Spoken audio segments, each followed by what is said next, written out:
अनुभवी व्यक्ति को ही वैराग्य हो सकता है, जिसने कभी अनुभव नहीं किया उसको वैराग्य नहीं होगा। किसी वस्तु से विरक्ति हो जाना, किसी व्यक्ति से विरक्त हो जाना, ये अनुभवी को ही होगा।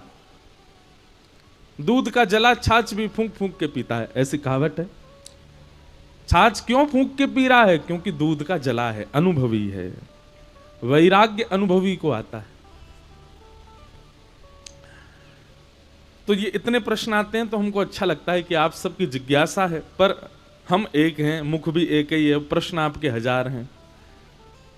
इसलिए हम सोचते हैं हम क्या करें, एक उपाय बताते हैं। कभी भी प्रश्न मन में उठता है, जिज्ञासा मन में उठती है, उस जिज्ञासा को थोड़ी देर मन में चलने दिया कीजिए, और थोड़ी देर नहीं, कुछ दिन तक चलने दिया कीजिए। और जिज्ञासा जब जब मन में चले तब तब क्या करो, आप सबके पास फोन है, नेट चलता है, यूट्यूब है, उसमें कथाएं सुनते रहा करो। आपका उत्तर 2 या 3 दिन के अंदर आपको मिल ही जाएगा। बस ध्यानपूर्वक सुनिएगा। ज्ञान से संबंधी, आध्यात्म से संबंधी जो भी जिज्ञासा होती है, वो अपने आप उत्तर आपको कुछ ना कुछ, अगर कथा चल रही है शहर में तो पास जाके सुन लो, आपको उत्तर मिलेगा। नहीं तो आप अपने फोन में सुनो, आपको कहीं ना कहीं उत्तर मिल ही जाएगा। हमारा वैदिक सनातन धर्म इतना वर्सेटाइल है, ऐसी आधुनिकता से बना है कि कोई व्यक्ति कैसा भी प्रश्न कर ले, एक ही उत्तर में ना जाने कितनों के संशय पूरे हो जाते हैं। तो जिज्ञासा अच्छी बात है। किसी ने पत्र में लिखा है कि आपने वृंदावन आने का प्रयोजन बताया था। हमने ये कहा था कि वृंदावन आप स्वयं जाओ वो एक बात है, वृंदावन आपको बुलाए ये विशेष बात है। कभी कभी आप लोग वैसे तो वृंदावन जाते रहा करो, पर कभी कभी प्रयास किया करो कि वृंदावन आमंत्रण भेजे हमको तो जाएं हम। और वृंदावन आमंत्रण 3 रूप में भेजता है।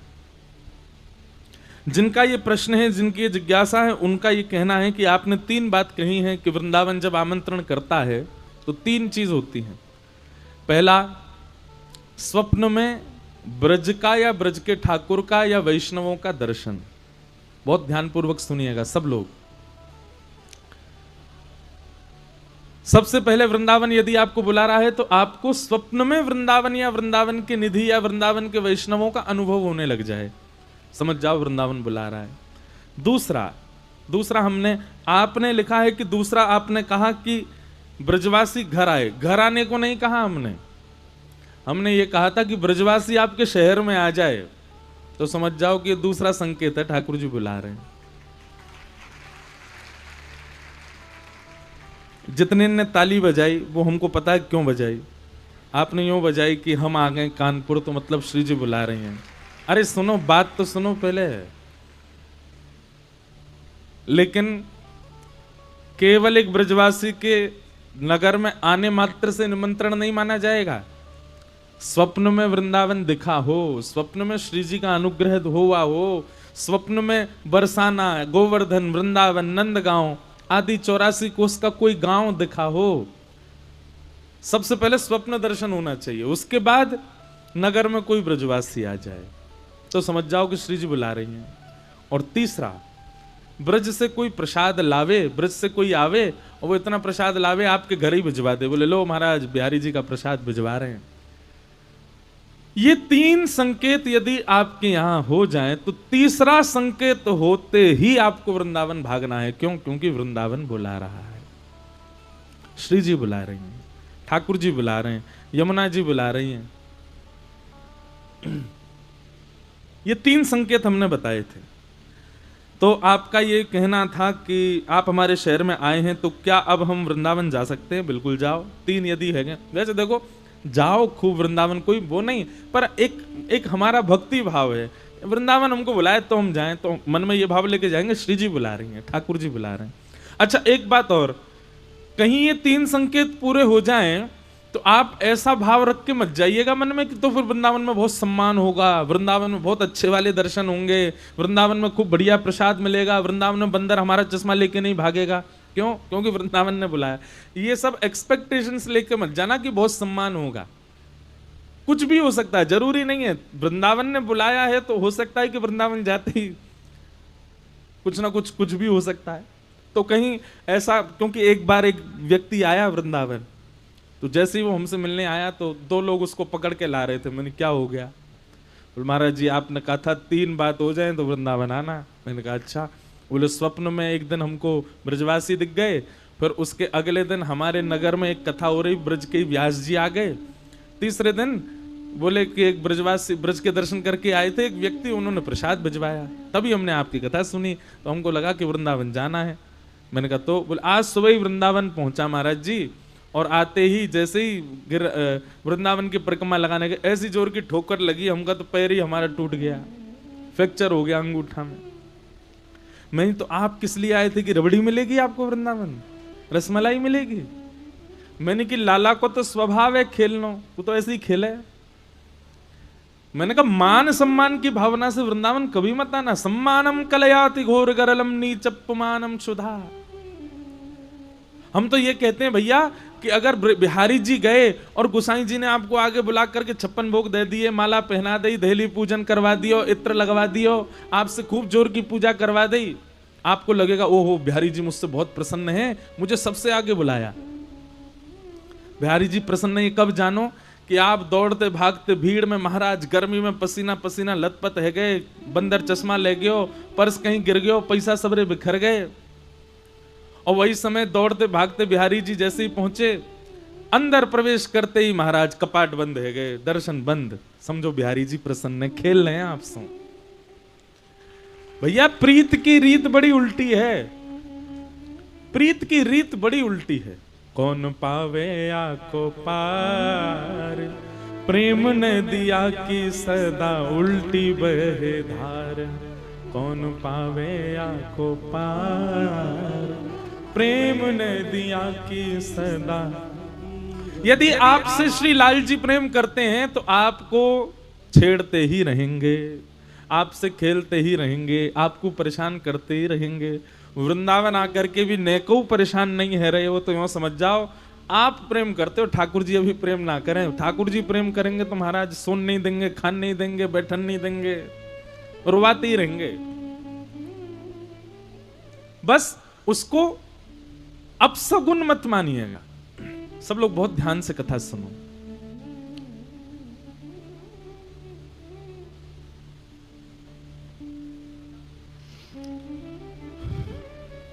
क्या बता रहे थे हम कि ठाकुर जी खेलते हैं, तो जिनका ये पत्र है उनको उत्तर मिल गया हो तो तुरंत कल की कथा सुन के वृंदावन चले जाओ। फिर आप किसी का प्रश्न है शरद पूर्णिमा कैसे मनानी चाहिए? बहुत देखो, शरद पूर्णिमा के दिन ठाकुर जी को श्वेत वस्त्र पहनाने चाहिए, श्वेत ही माला पहनाओ, श्वेत ही मुकुट पहनाओ, श्वेत ही पाग पहनाओ, श्वेत श्वेत व्यंजन बनाओ, घर में खीर बनाओ। अब पकौड़ी आदि वो तो वैसी रहेंगी, पर जितना हो सके श्वेत व्यंजन बनाओ, श्वेत का ही भोग लगाओ। श्वेत माने समझ रहे हैं ना, सफेद। और उसके बाद ठाकुर जी की जो गादी है जिस पर ठाकुर जी विराजते हैं उस पर भी श्वेत वस्त्र, पीछे की पिछवाई भी श्वेत, ऊपर की झूमर आदि भी श्वेत, श्वेत पुष्पों से पूरे ठाकुर जी के मंदिर को सजाओ, ठाकुर जी के निवास कुंज को सजाओ। और छोटी छोटी छोटी सखियों के अगर स्वरूप मिल जाएं तो उनको आप ठाकुर जी के चारों ओर लगाओ। सामने सुंदर पात्र में जल भर दो, जल भर के उसमें कमल पुष्प आदि इन सबको पधरा दो। सबसे सुंदर तो ये जो हमने पहना हमारा प्रिय पुष्प है, ये मोंगरा, मोंगरा हो ऐसे मोंगरा बिछा के बीच में कमल लगा दो। और मंदिर में जिस कक्ष में ठाकुर जी विराज उसकी लाइटें बहुत कम कर दो, बहुत थोड़ी थोड़ी लाइटें जलाओ, केवल श्याम सुंदर प्रत्यक्ष दिखें ऐसी हो। और फिर सन्मुख बैठ कर के गोपी गीत का पाठ करो। ठाकुर जी को आज गोपी गीत आएगा कथा में, हम 2-4 श्लोक गाएंगे। गोपी गीत का ठाकुर जी को पाठ सुनाओ, और गोपी गीत पाठ करने के बाद में सुंदर आप भी सज धज के बैठो, पति पत्नी बच्चे सब बिल्कुल तैयार होकर के, और फिर उसके बाद में कोई कीर्तन भजन गा के सब लोग रास करो। ऐसा भाव करो कि ठाकुर जी हमारे संग नाच रहे, ठाकुर जी के आगे नृत्य करो। नृत्य करके ठाकुर जी के सन्मुख रास पंचाध्याय तक, अगर भागवत जी घर में हैं तो रास पंचाध्यायी खोल के ठाकुर जी के आगे रख दो। उस दिन रात्रि में ठाकुर जी, वैसे तो देखो मंदिरों में तो शयन होता ही है, शयन तो करते ही हैं, पर भाव ऐसा रखो कि ठाकुर जी के उस दिन पूरे कक्ष को फिर एकांतिक ठाकुर जी का बना दो। उसमें ऐसी ऐसी व्यवस्थाएं कर दो, प्रसाद रखो, जल रखो, सुंदर सखियों को विराजमान कर दो, ठाकुर जी से निवेदन करो लाल जी अब रास करो, हम सब जा रहे हैं। फिर अपना सब करके ठाकुर जी को शयन मत कराओ। वैसे कराना चाहो तो करा भी सकते हो, पर एक भाव है ठाकुर जी को शयन ना करा के अब ठाकुर जी को रास बिहार के लिए प्रस्थान करने दो। ठाकुर जी रात भर रास करेंगे, या फिर 1-2 घंटे के लिए आप सब ठाकुर जी को एकांत छोड़ दो, ठाकुर जी रास बिहार कर लें, उसके बाद उनको शयन करा दो। इस प्रकार शरद पूर्णिमा का उत्सव मनाना है। हमारी तो बड़ी जोर की होगी गिरिराज जी में, या बार 14 से 17 अक्टूबर 4 दिन श्री पूर्णिमा दीदी जी हैं, बहुत सुंदर कीर्तन करती हैं ठाकुर जी का, वो करा रही हैं 4 दिन का रास पंचाध्यायी। उसमें गोपी प्रेम की ध्वजा, ब्रज में कैसी कैसी गोपी हैं, कैसा कैसा प्रेम है, क्या क्या उनके भाव हैं, उन सब पर चर्चा 4 दिन होगी। 3 दिन कथा तो होगी 4 से 7, पर 17 तारीख को शरद पूर्णिमा वाले दिन कथा होगी रात्रि 11 से 1-2 बजे तक, और वो भी पंडाल में नहीं होगी। 3 दिन कथा पंडाल में होगी, 3 दिन बाद फिर 2 किलोमीटर दूर जाएंगे गिरिराज जी की तलेटी, बिल्कुल गिरिराज जी के नीचे बैठ के खुले आकाश में, केवल 2 लाइट व्यास जी पे होंगी, बाकी सब अंधेरे में गुप्त। जितने श्रोता आएंगे, बहुत श्रोता आएंगे उसमें, सब बिल्कुल अंधेरे में बैठेंगे, आकाश से शरद पूर्णिमा के चंद्रमा प्रकाशित करेंगे, उसी के प्रकाश में सब लोग बैठ करके गोपी गीत का पाठ करेंगे, रास पंचाध्यायी रास बिहार होगा। नृत्य करेंगे, कोई किसी को देख नहीं पाएगा, सब बस नृत्य करेंगे। हमारी ऐसी भावनाएं, कोई दिखेगा ही ना तो है सके कि या बीच में श्याम सुंदर आ ही जाएंगे और रास बिहार करे ही जाएंगे, बाकी तो भावना वहां जाकर के प्रकट होगी कैसी हो। तो ऐसा शरद उत्सव होगा। अब हम भाव के प्रश्नों का उत्तर दे देते हैं ना, उसके तुरंत बाद फिर कोई खतरनाक प्रश्न आता है तो फिर हम कहते हैं अब इसका उत्तर कैसे दें, अब भाव में तो चले गए। आज भी देखो क्या हुआ कथा में, जैसे ही वर्षा हुई सब लोगों को लगी होगी ओहो वर्षा हो रही है, पानी भर जाएगा, जे होगा वो होगा, लेकिन देखो वैष्णव का स्वरूप कैसा होना चाहिए। जैसे ही वर्षा हुई, हम अपने कक्ष में तैयार हो रहे थे तो मन में भाव आया, मैंने कहा ओहो कल तो 56 भोग लगे थे ना, इंद्र को पता चल गई है कि ब्रजवासियों ने उसकी सेवा बंद कर दी है। इंद्र को पता लग गई है कि ब्रजवासी 56 भोग लगा रहे हैं गिरिराज जी को, सो इंद्र ने मूसलाधार बारिश करी। और महाराज देखो हमको पता चला कि सबसे पहले आक्रमण कहां हुआ, मंच पे ही हुआ, लेकिन हमारे ठाकुर जी ने फिर से गिरिराज जी धारण कर लिए, फिर से व्यवस्थित हो गए। और देखो जैसे ही ठाकुर जी ने गिरिराज जी धारण किए, ब्रजवासी ने अपने बांस लगा लिए, एक बांस भी लग रहा हो बीच में। बोल गिरिराज धरण की। ओ कैमरा वाले भैया ने दिखाओ बांस, हाँ जे बांस देखो, अभी बस बांस लग गो, अब ये चट चट टूटना और चाहिए। तब होगी पूरी लीला। अच्छा ये बांस लगे हैं, आप कहोगे एक ही बांस थोड़े ही हो, तो देखो ये जो पिलर लग रहे हैं पंडाल में, ये पूरा गिरिराज पर्वत है, सबन ने अपने अपने लगा रखे हैं, लेकिन भैया इन पे नाइट करो, जे पंडाल तो हमारे गिरधर लाल जी नहीं अपनी भुजा पे धारण कर रखो है, इन नहीं धारण किया है। तो ये इस बात का प्रमाण है कि ठाकुर जी, कथा केवल शब्द नहीं है, कथा केवल प्रवचन नहीं है, कथा पूरी लीला होती है, और ठाकुर जी उसमें प्रत्यक्षता का अनुभव करा देते हैं। बस कोई करने वाला होना चाहिए। कोई ने करो ऐसा अनुभव कि जो गिरिराज लीला ही है रही है, एक दो, अच्छा अब तो सबरे इनके हाथ खड़े होंगे झूठे। अच्छा ये ऐसे भाव भी प्रेमी हृदय के चित्त में ही है सके, सबके हृदय में ऐसे भाव प्रकट नहीं होते। वो हमारी बात सुन के और यूं कह रहे होंगे जन कहा बोल रहे हैं ब्यास, ये भी कोई बात है, बरसा आ गई तो यूं कह रहे हैं गिरिराज लीला, पर यही तो प्रेम की बात है। प्रेम तो आज ठाकुर जी ने प्रत्यक्षता का अनुभव करा दिया कि देखो वास्तव में गिरिराज लीला है।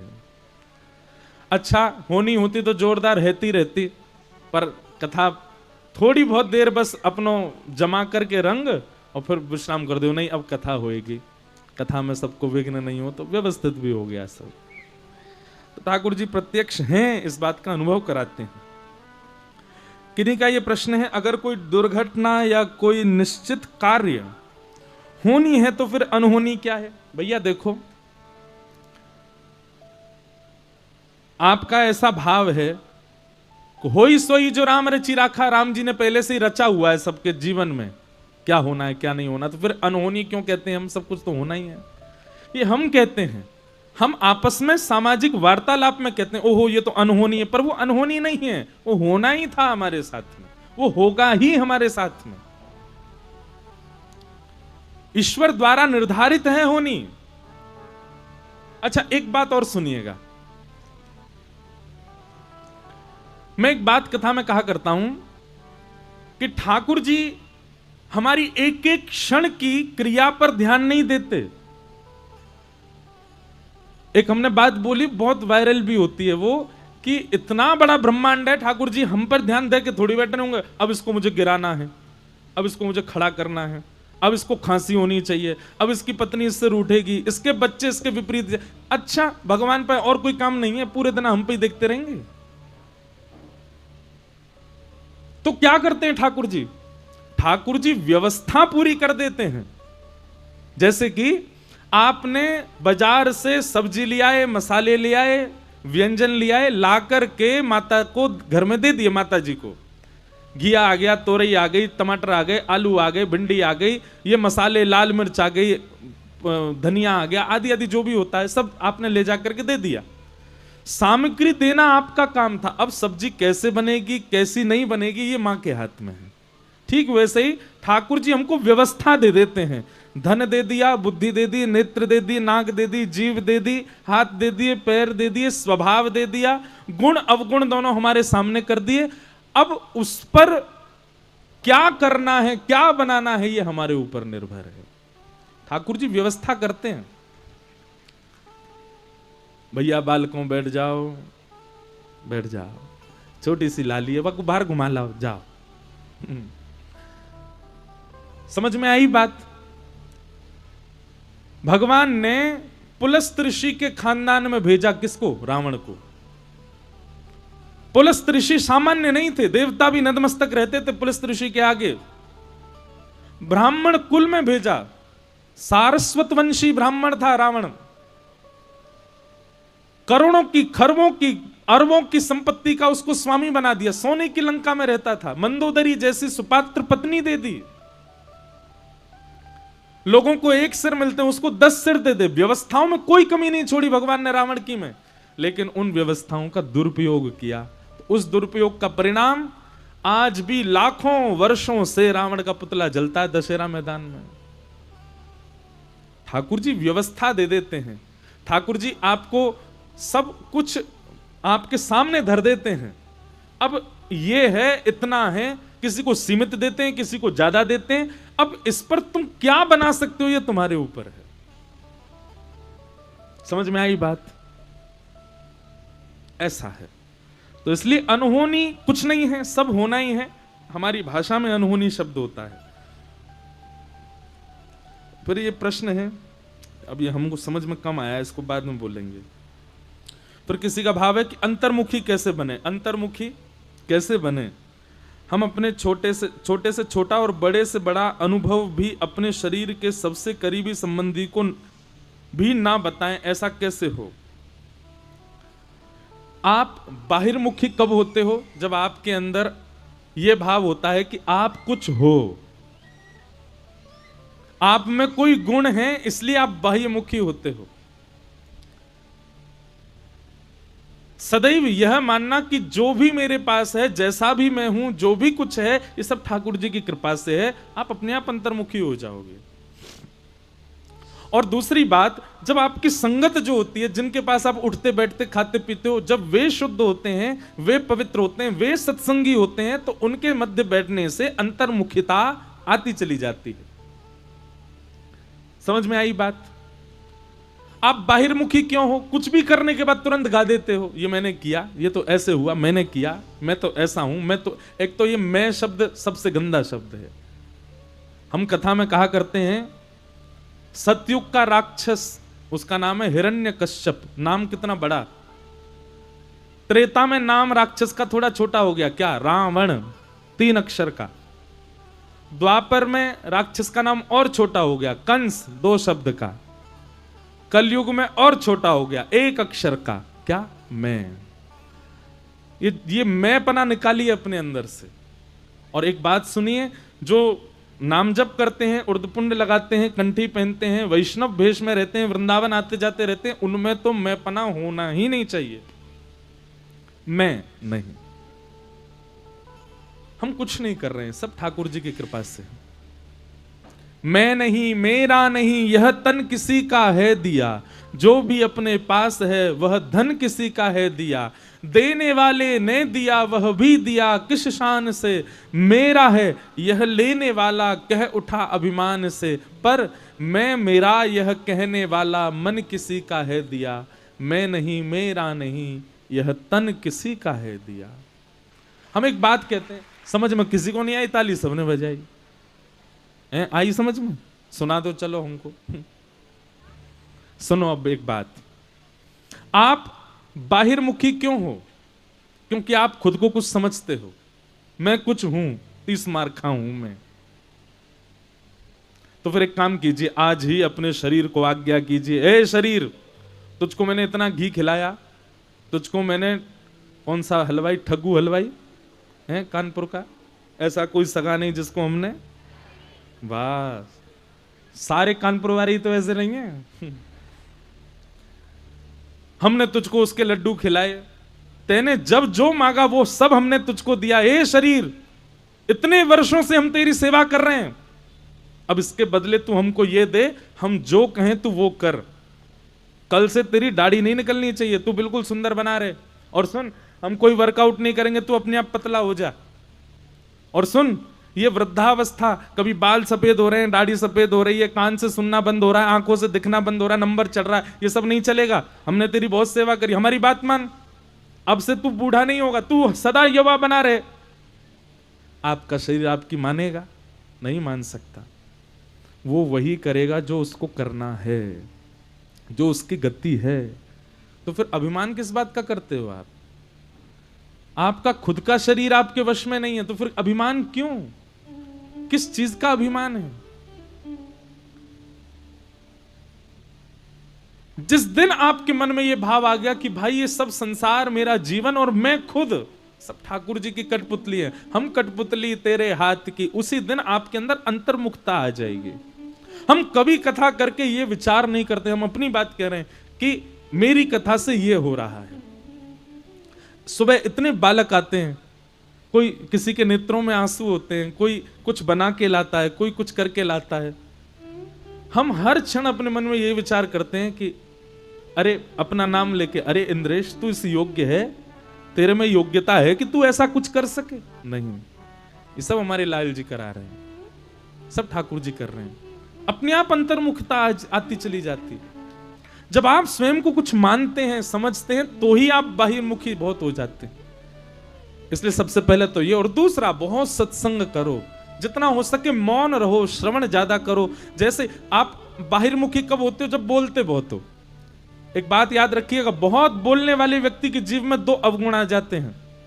पहला असत्य, और दूसरा बात की गरिमा नष्ट हो जाती है, फिर उसकी बात कोई सीरियस नहीं लेता। बहुत बोलने वाला व्यक्ति, लेकिन कम बोलने वाला व्यक्ति, कभी कभी बोलने वाला व्यक्ति, वो जब बोलता है उसकी बात में गंभीरता होती है। तो कम बोलना प्रारंभ करो, आप अपने आप अंतर्मुखी हो जाओगे। अंतर्मुखी होने का मतलब इंट्रोवर्ट होना नहीं होता। अंतर्मुखी होने का मतलब क्या बोलते हैं उसको, घुइयां, क्या बोलते, मेरे वो शब्द नहीं आ रहा, बहुत क्या बोलते हैं उसको, जो अंदर ही अंदर सोचता रहता है, सब कुछ विचार करता रहता है, मनमुखी पहाड़ बनाते रहे। अच्छा इसने मुझसे ऐसे कहा, रुक जा, दारी के आगे गिरे तेरा पाम टूट जाए। अंदर ही अंदर सोचता रहेगा, अंदर ही अंदर ख्वाब ही पहाड़ बनाता रहेगा, सबके बारे में सोच लेगा, बोलता कुछ नहीं। ऐसा नहीं, ये तो नेगेटिव रूप में हो गया। है? क्या बोले? अरे भैया आप तुम्हारी भाषा में कछु और होगा, समझ गए ना सब। अंतर्मुखी हो जाओ। अंतर्मुखी मतलब सब ठाकुर जी की कृपा है, मेरा कुछ नहीं।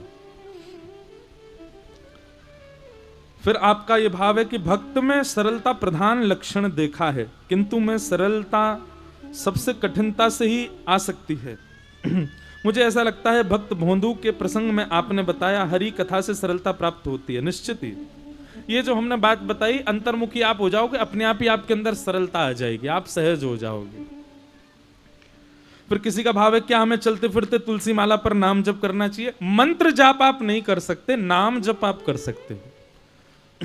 वैदिक मंत्र का, गुरु मंत्र का जाप आपको चलते फिरते नहीं करना चाहिए, लेकिन ठाकुर जी के नाम को आप जप सकते हो। कृष्ण कृष्ण कृष्ण कृष्ण चलते फिरते कर सकते हो। श्री राधा श्री राधा श्री राधा चलते फिरते कर सकते हो। राम राम राम राम राम राम राम चलते फिरते कर सकते हो। शिव शिव शिव शिव शिव शिव चलते फिरते कर सकते हो। पर जब मंत्र की बात आती है, कोई मंत्र है, उसके लिए तो आसन और एकाग्र चित्त और बैठ करके शुद्ध अवस्था में ही करना है। फिर आपका भाव है कि नाम में सीताराम जप करते हैं, सिया राम जी को माता पिता मानते हैं, और ठाकुर जी को और ठाकुरानी जी को प्रिया प्रियतम को सखा भाव से मानते हैं। आपको ये भय है कि सखा सखी के रूप में मानने वाले प्रिया प्रियतम के प्रति ज्यादा लगाव हो रहा है तो कहीं माता पिता को छोड़ तो नहीं देंगे? ऐसा नहीं। हमारे मित्र बन जाते हैं तो क्या हम माता पिता को छोड़ देते हैं? हमारा विवाह हो जाता है, पत्नी या पति आ जाए तो क्या हम माता पिता को त्याग देते हैं? नहीं। सीताराम जी मेरे माता पिता हैं और बहुत अच्छा भाव है, और प्रिया प्रियतम मेरे सखा हैं, बहुत अच्छा भाव है। सदैव दोनों का स्मरण करो, बिल्कुल भयभीत मत हो। ये सब आज के प्रश्न हैं, इन सबको हम प्रणाम मात्र करते हैं। बोलो वृंदावन बिहारी लाल की जय। फिर एक और प्रश्न है तो सही, पर अभी सभा वैसी नहीं है कि इसका उत्तर दिया जाए।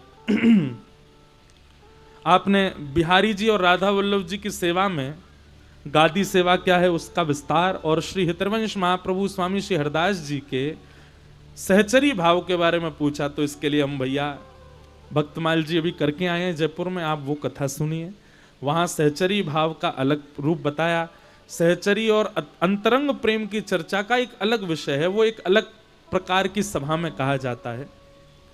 उसके लिए बड़े श्रुद्धि श्रोता चाहिए, बड़े कट्टर प्रेमी श्रोता चाहिए। यहां पर भी हैं, पर फिर भी यहां पर इसका विस्तार करेंगे तो फिर कथा का क्रम उतना नहीं हो पाएगा, इसलिए हम आगे के प्रसंग में चलते हैं। बोलो गिरिराज धरण की, नख पे धार लियो गिरिराज, नाम गिरधारी पायो है। गिरधारी पायो है, नाम बनवारी पायो है। हाँ गिरधारी पायो है, नाम बनवारी पायो है। वो नख पे धार लियो गिरिराज, नाम गिरधारी पायो है। नख पे धार लियो गिरिराज, नाम गिरधारी पायो है। सब ब्रजवासियों को लेकर के ठाकुर जी गिरिराज जी पहुंचे। बंधुओं देखो, बहुत ध्यानपूर्वक सुनना। हम जब अपने धन का दुरुपयोग करते हैं, बहुत ध्यान से सुनिएगा सब लोग, इधर देखिए, बहुत विशेष बात हमको बतानी है। जब हम अपने धन का दुरुपयोग करते हैं, किसके लिए?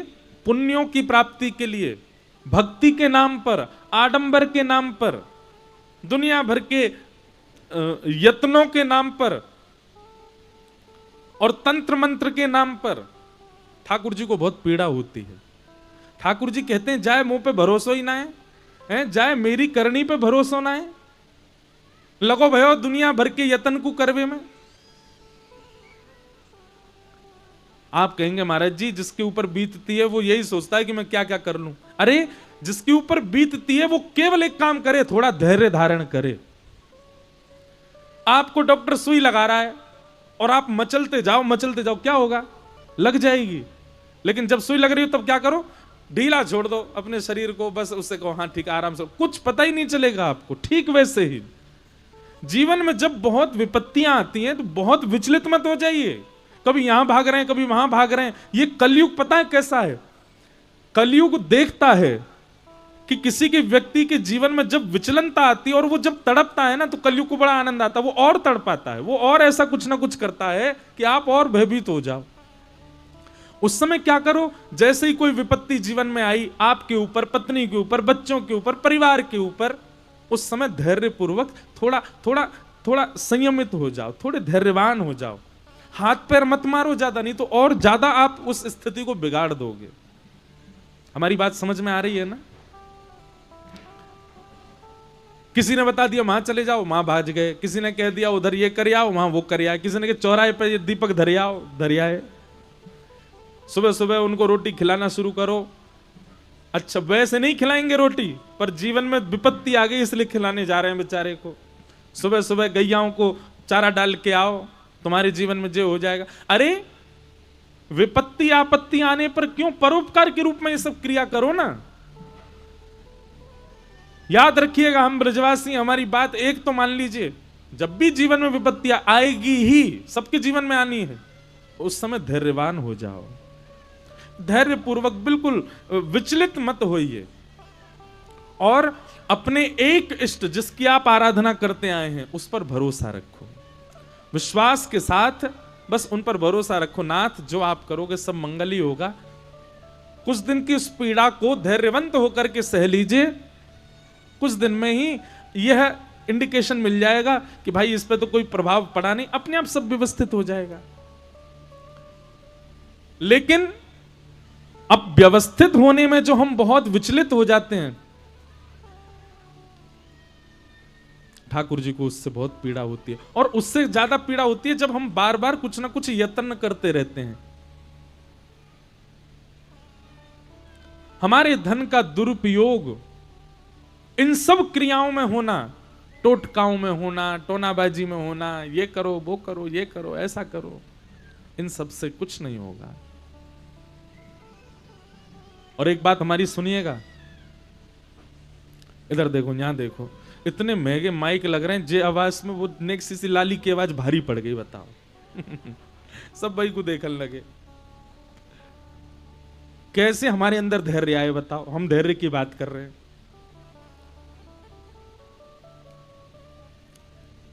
क्या बता रहा था? बहुत अच्छा एक उदाहरण आया था, भूल गया मैं। धैर्यवान,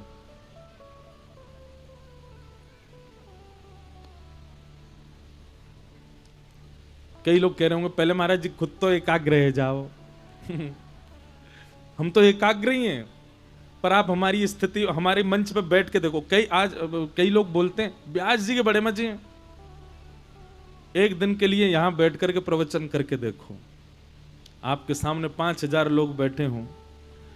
कोई उबासी ले रहा है, कोई पानी पी रहा है, कोई फोन देख रहा है, कोई पर्स उठा रहा है, कोई के बालक रो रहे हैं, कोई सिर खुजा रहा है, कोई पड़ा है। अब इस बीच में सुनाओ कथा, हृदय कंपित हो जाता है, विकंपित हो जाता है, सबको बांध के रखना पड़ता है। फिर उसमें भी शास्त्र सम्मत बात होनी चाहिए। कई लोग इसीलिए बैठे, ये कुछ गलत बोलें तो हम उसका काट पीट करके कहीं डालें, इनका विरोध करें। फिर बहुत संभल के बोलना पड़ता है। बहुत भैया कठिन काम है, कथा करना भी सामान्य बात नहीं। तो हम क्या कह रहे थे कि धैर्यवंत हो जाओ, ज्यादा विचलित मत हो। हमारे धन का जब दुरुपयोग होता है तो ठाकुर जी को बहुत श्रम होता है। और दुरुपयोग भी किसमें? लोगों के द्वारा बताए गए दुनिया भर के जो यत्न होते हैं उनमें जब हम खर्च करने लग जाते हैं तो ठाकुर जी कहते हैं बताओ, इसको मुंह पे भरोसा नहीं, मुझ पे विश्वास नहीं कि मैं जो करूंगा वो सही ठीक होगा। बालक को जब फुंसी या फोड़ा हो जाता है ना शरीर में, तो पहले मां चिकित्सा करती है। क्या? जोर से पकड़ लेती है उसके हाथ को, वो कहता मां देखो फोड़ा हो गया। बालक उसको छूने नहीं देता, लेकिन मां क्या करती है, एक दिन मौका पा करके बालक को पकड़ लेगी, दबा लेती है उसको नीचे, और पकड़ करके उसकी जो फोड़ा फुंसी हो जाते हैं उसको दबाने लग जाती है। और उस समय बालक चीखता है, चिल्लाता है, रोता है, लेकिन मां कहती बस बस बस, हो गया हो गया हो गया हो गया हो गया, और उसको फोड़ देती है, निकाल देती है। अब बालक ये सोचे ये तो मेरी शत्रु है, मेरा अच्छा नहीं चाहती, मुझे रुलाती रहती है। तो ये बालक की मूर्खता है। मां तो उसके भले के लिए ही कर रही है। वो हमारे जीवन में आने वाली विपत्तियां जो होती हैं ना, वो ठाकुर जी इसलिए देते हैं ताकि कुछ नवीन कर सकें, कुछ भला कर सकें, कुछ नवीन विचारधारा हमारे चित्त में आ सके। कई बार जीवन में आपत्तियां आती हैं तो आप विचार करते हो कि अब मैं क्या करूं, अब मैं नया क्या करूं, अब मैं कुछ ऐसा करूं जिससे अच्छा हो। सब कुछ सहज रहता है ना, तो आपकी बुद्धि काम करना धीरे धीरे बंद कर देती है। धन बहुत हो जाए, आराम बहुत मिल जाए, व्यस्तता बिल्कुल खत्म हो जाए, घर बैठे बैठे पैसा आने लग जाए, निश्चित है ऐसे व्यक्ति की बुद्धि संकीर्ण हो जाती है। लेकिन जिस व्यक्ति के जीवन में कुछ ना कुछ लगा ही रहता है, वो बुद्धि से कुछ ना कुछ प्रयोग करता ही रहता है, मन में विचार करता रहता है, तो उसके मन में नए नए भाव उद्दीपित होते रहते हैं। कुआं में पानी भरा बना रहे, कोई निकाले ना, दुर्गंध आने लगेगी, पर नित्य निकालते रहो, नवीनता आती है। ठीक वैसे ही हमारे चित्त में, हमारे जीवन में नवीनता के लिए ठाकुर जी कुछ ना कुछ करते रहते हैं, तो उस समय धैर्यवान हो जाओ। ब्रजवासी सब इंद्र की पूजा करते हैं और भगवान ने मन में विचार किया, ये सब इंद्र की पूजा करते हैं, इंद्र को इन्होंने इतना श्रेष्ठ बना दिया कि आज इंद्र फूले नहीं समाता है। सब लोग ध्यान पूर्वक सुनो। तब ठाकुर जी ने ऐसी योजना बनाई कि इन ब्रजवासियों के चित्त में यह भाव प्रकट हो कि ब्रजवासी साक्षात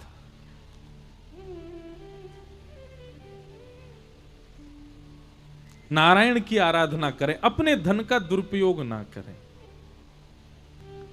तब समस्त ब्रजवासियों को लेकर के ठाकुर जी गिरिराज जी गए और विश्वास दिलाया। सब ब्रजवासियों ने 56 भोग पधराए। पधराने के बाद में 4 भुजा वाले ठाकुर जी प्रकट हो गए। इंद्र को पता चला तो इंद्र ने कुंपित होकर के मेघमालाओं को आज्ञा कर दी, जाके इतनी वर्षा करो कि पूरा ब्रजमंडल डूब जाए। देव कई बार अपने साधकों को कष्ट पीड़ा दे सकता है, पर देवादिदेव कभी साधक को पीड़ा नहीं देता। इंद्र ने पीड़ा दी अपने ब्रजवासियों को, इतने वर्षों से सेवा करते आए थे, एक बार भी विचार नहीं किया इंद्र ने कि इन पर ऐसी वर्षा तो नहीं करनी चाहिए। भागवत जी में वर्णन है, सांवर्तक ऋतुओं ने आकर के ब्रजमंडल पर आक्रमण किया, एक बूंद हाथी के पैर के समान गिर रही है आकाश से, ऐसी वर्षा हुई ब्रज में। चंद सेकंडों में तो पूरा ब्रजमंडल जलमग्न हो गया, घोंटू घोंटू पानी हो गया, घुटने घुटने तक। सब ब्रजवासी त्राहिमाम त्राहिमाम करके दौड़ने लगे। भगवान बोले, अरे दौड़ो मत, जिनकी शरण में आए उन पर विश्वास रखो। सब ब्रजवासियों को ठाकुर जी ने घेरा, लेकिन कोई ब्रजवासी माने नहीं, सब इधर उधर भागने लगे। तब ठाकुर जी बोले, मुझे ही कुछ करना पड़ेगा। गिरिराज जी को प्रणाम किया, दोनों भुजाओं से ठाकुर जी ने एक तरफ से गिरिराज जी को अधर किया, गिरिराज जी एक तरफ से ऊपर उठ गए। ठाकुर जी ने भीतर प्रवेश किया और भीतर दोनों भुजाओं से भीतर प्रवेश करते गए, बिल्कुल मध्य में पहुंच गए और मध्य में जाकर के संपूर्ण गिरिराज जी को ऊपर धारण करके भगवान ने अपनी बाम हस्त की कन्नी उंगली के नख पर धारण कर लिया। बोल गिरवरधारी गोपाल की। जैसे ही ठाकुर जी ने गिरिराज जी धारण किए, दौड़ रहे थे सब ब्रजवासी, मधुमंगल श्रीदामा तन सुखा मन सुखा धन सुखा, और ठाकुर जी सब चिल्लाने, अरे ब्रजवासी इतकू आ जाओ। सब ब्रजवासी बोले, ओहो लाला ने पर्वत उठा लियो, लाला ने पहाड़ उठा लियो, हमारे लाला ने पहाड़ उठा लियो। सब रे पर्वत के नीचे आ गए और सबन ने निकाले अपने बांस के बड़े बड़े डंडा। अच्छा, गिरिराज जी जो है ना, जैसे ठाकुर जी ने धारण किए, हम बताते हैं कथा में, क्यों गिरिराज जी कभी इतकू जाएं कभी इतकू जाएं, ठाकुर जी बीच में खड़े हैं, तराजू की तरह गिरिराज जी झूल रहे हैं ऊपर। तो सब ब्रजवासी अपने अपने डंडान को लेकर के जाएं और जहां को गिरिराज जी झुक रहे हो मैं वहीं डंडान को लगा करके सब रे कहें, पूछरी के लौठा की हुप हुप प्यारे। कई लोगों ने यूं लगे, पता ना क्या करें ये ब्रजवासी, कहा करें हुप हुप प्यारे। अरे भैया जी, हमारे ठाकुर जी को सबसे प्रिय नारो है। जैसे ही गिरिराज जी नीचे को जामे तो पूछरी के लौठा कौन है, ये हनुमान जी कोई स्वरूप है। ठाकुर जी से खेलवे के काजे, ठाकुर जी के संग खेलवे के काजे गिरिराज जी में हनुमान जी पूंछरी के लौठा के रूप में बैठे कि लाल जी गैया चरा के आवेंगे तो मेरे संग खेलेंगे। जैसे ही ठाकुर जी ने गिरिराज जी धारण किए तो जब पूंछरी को लौठाऊ आ गए हो, सब ब्रजवासी इनके संग में प्रसाद आदि उठवारो। जैसे ही गिरिराज जी झूलन लगे तो ब्रजवासी सबरे जामे और जाकर के अपनी अपनी छड़ी लगावे, और जो पूंछरी को लौठा जो है का जेऊ दौड़ के जावे और जाकर के येऊ अपनी छड़ी लगा दे, तो सबरे यही सो कहें पूंछरी के लौठा की, और छड़ी लगा करके बोले हुप हुप ऊपर करो। गिरिराज जी नीचे आ रहे हैं और जैसे गिरिराज जी ऊपर को जामे सम है जाए तो सबरे कहें क्या बात है वंशी वारे, शाबाश है। तो ये एक हम हर कथा में इसको बोले। ऐसे गिरिराज जी झूल रहे हैं और सब ब्रजवासी अपनी अपनी छड़ी सो गिरिराज जी को समतल बना रहे हैं। थोड़ी देर में गिरिराज जी सम है गए, अब झूल नहीं रहे, बिल्कुल सम है गए। ठाकुर जी अपनी कन्नी उंगली लगा करके मधुर दोनों पामन को अधर त्रिभंग लली करके ठाकुर जी ऐसे खड़े हैं। सब ब्रजवासी अपनी अपनी छड़ी लगा के, जैसे ये बांस टिक रहा है ऐसे ही सबन ने अपने छड़ी लगा के नीचे टिका दिए और सब ब्रजवासी खड़े है गए। लाला, ठाकुर जी बोले हाँ। बोले तू ऐसे काय खड़ा हो लाला, अपनी उंगली नीचे कर ले, हम सबन ने बांस लगा दिए, गिरिराज जी अब टिक गए ऊपर ही।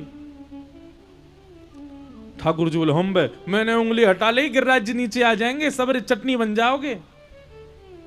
अरे लाला तू तो ऐसे बोल लो जैसे तेरी उंगली पे गिरिराज जी धारण है, सांची पूछे तो हम सबन की छड़ी पे टिक रहे हैं गिरिराज जी। चल नाटक मत करे, नीचे कर ले अपनी उंगली, हमने छड़ी लगा ली है। ठाकुर जी बोले कैसे समझाऊं भैया, अब तो मान लो जो मेरी उंगली पर टिक रहे हैं भैया। ना लाला तू एक बार उंगली नीचे करके दिखा दे, हमने छड़ी लगा ली है, गिरिराज जी टिक जाएंगे। ठाकुर जी बोले ठीक है तुम फिर संभालो, मैं उंगली नीचे कर रहा हूं अपनी। हाँ हमने छड़ी लगा ली लाला, हटा ले उंगली। 7 बरस के हैं, कितने बरस के ठाकुर जी? 7 बरस को लाला इतना बड़ो हुआ, बस इतना बड़ो, इतने बड़े ठाकुर जी। और अपनी जैसे ही कन्नी उंगली नेक ढीली करी ठाकुर जी ने, चट चट चट चट चट चट सबन की छड़ी टूटने लगी। गड़गड़ करके महाराज गिरिराज जी नीचे आने लगे, सब ब्रजवासी भागे, बस महाराज सबरे ऐसे खड़े है गए। बोले अब तो गए, अब तो सबरे पधार जाएंगे। सब बोले लाला संभाल। ठाकुर जी ने फिर से अपनी उंगली लगाई और जैसी उंगली लगाई सुई गिरिराज जी फिर ऊपर है गए। अब तो सब ब्रजवासी अपनी अपनी छड़ी ने देखें और फिर लाला की उंगली देखें। लाला तू सांची में तेरी उंगली पर टिक रहे हैं गिरिराज जी? ठाकुर जी मंद मंद मुस्का कर हम बे, मेरी उंगली पर टिक रहे हैं।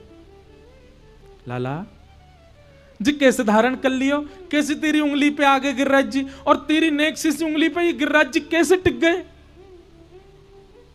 ठाकुर जी बोले हम जय जय हैं। कौन है? वाह भैया, नेक जोड़ते बोलो सबरे, ऐसी उंगली करो सबरे, करो।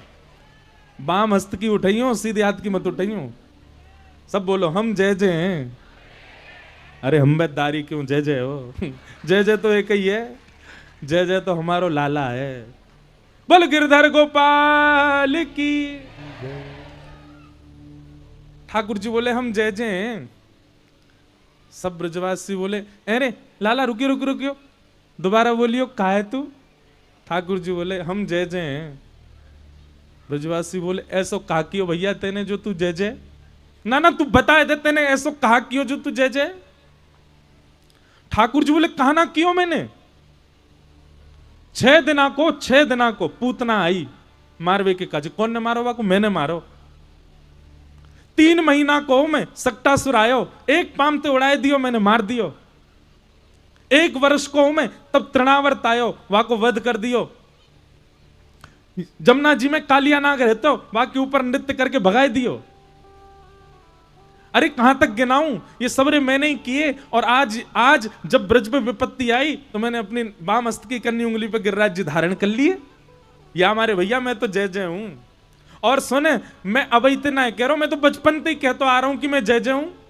ये गोपीन ते मैंने कही सत्यनारायण की पूजा काहे करे, मेरी कर ले, मैं ही जय जय हूं। यशोदा मैया तो कह के हार गो मैया मैं ही तेरो लाला, मैं ही परब्रह्म हूं, मैं ही परमात्मा हूं, मैं ही भगवान हूं, माने ही ना है कभी। अब तो है को भरोसा कि मैं ही जय जाऊं, गिरिराज जी मैंने उठाए हैं। ब्रजवासी सब एक दूसरे देखें, कहें चल लाला बात न मत बना, चुप है जा, जय जय बनो हमारी जान को। ठाकुर जी तुम्हें भरोसा ही ना है, बताओ कौन ने मारी राक्षसी? बोले तैने ना मारी, हमारे ब्रजमंडल में वो ही आ सके जाके जीवन में बड़े पुण्य होंगे। ये जितने राक्षस आए ना, इनमें पुण्य मुण्य ना आए, ये सबरे ब्रजमंडल में जबरदस्ती घुस गए, और जैसे ही घुसे तो इनके नेकाद जो पुण्य है काए, उनके बल पे कछु देर टिक पाए, तेरे पास आते आते इनके पुण्य खत्म हो गए, अपने आप ही पुण्य छीनते मर गए, और मरे मराए इनमें हाथ लगा के यूं कह रहा मैं जय जय हूं। ब्रजवासियों की बात सुनकर के ठाकुर जी कह रहे नहीं मानोगे? बोले बिल्कुल नहीं मानेंगे। लाला तू जो कहेगो सबरी बात मानेंगे, तू जो कहेगो सब बातन पे हमको भरोसा है, लेकिन तू यूं कहेगो कि तू भगवान है, तू जय जय, या बात हम ना मान सके। जे बात ना है लाला। ठाकुर जी के नेत्रों में प्रेमाश्रु छलक पड़े। ठाकुर जी बोले ये इसीलिए मुझे ब्रजवासी बहुत प्रिय हैं। क्यों? मैं परब्रह्म हूं, मैं अपने ऐश्वर्य को इनके सामने प्रकट कर देता हूं, पर इनका प्रेम इतना विशाल है कि उस प्रेम के सामने मेरा ऐश्वर्य छोटा पड़ जाता है। इनका प्रेम इतना विकसित हो चुका है कि उस प्रेम के आगे मेरा ऐश्वर्य, मेरा भगवत तत्व वो टिक नहीं सकता है, उसको ये स्वीकार नहीं कर पा रहे हैं।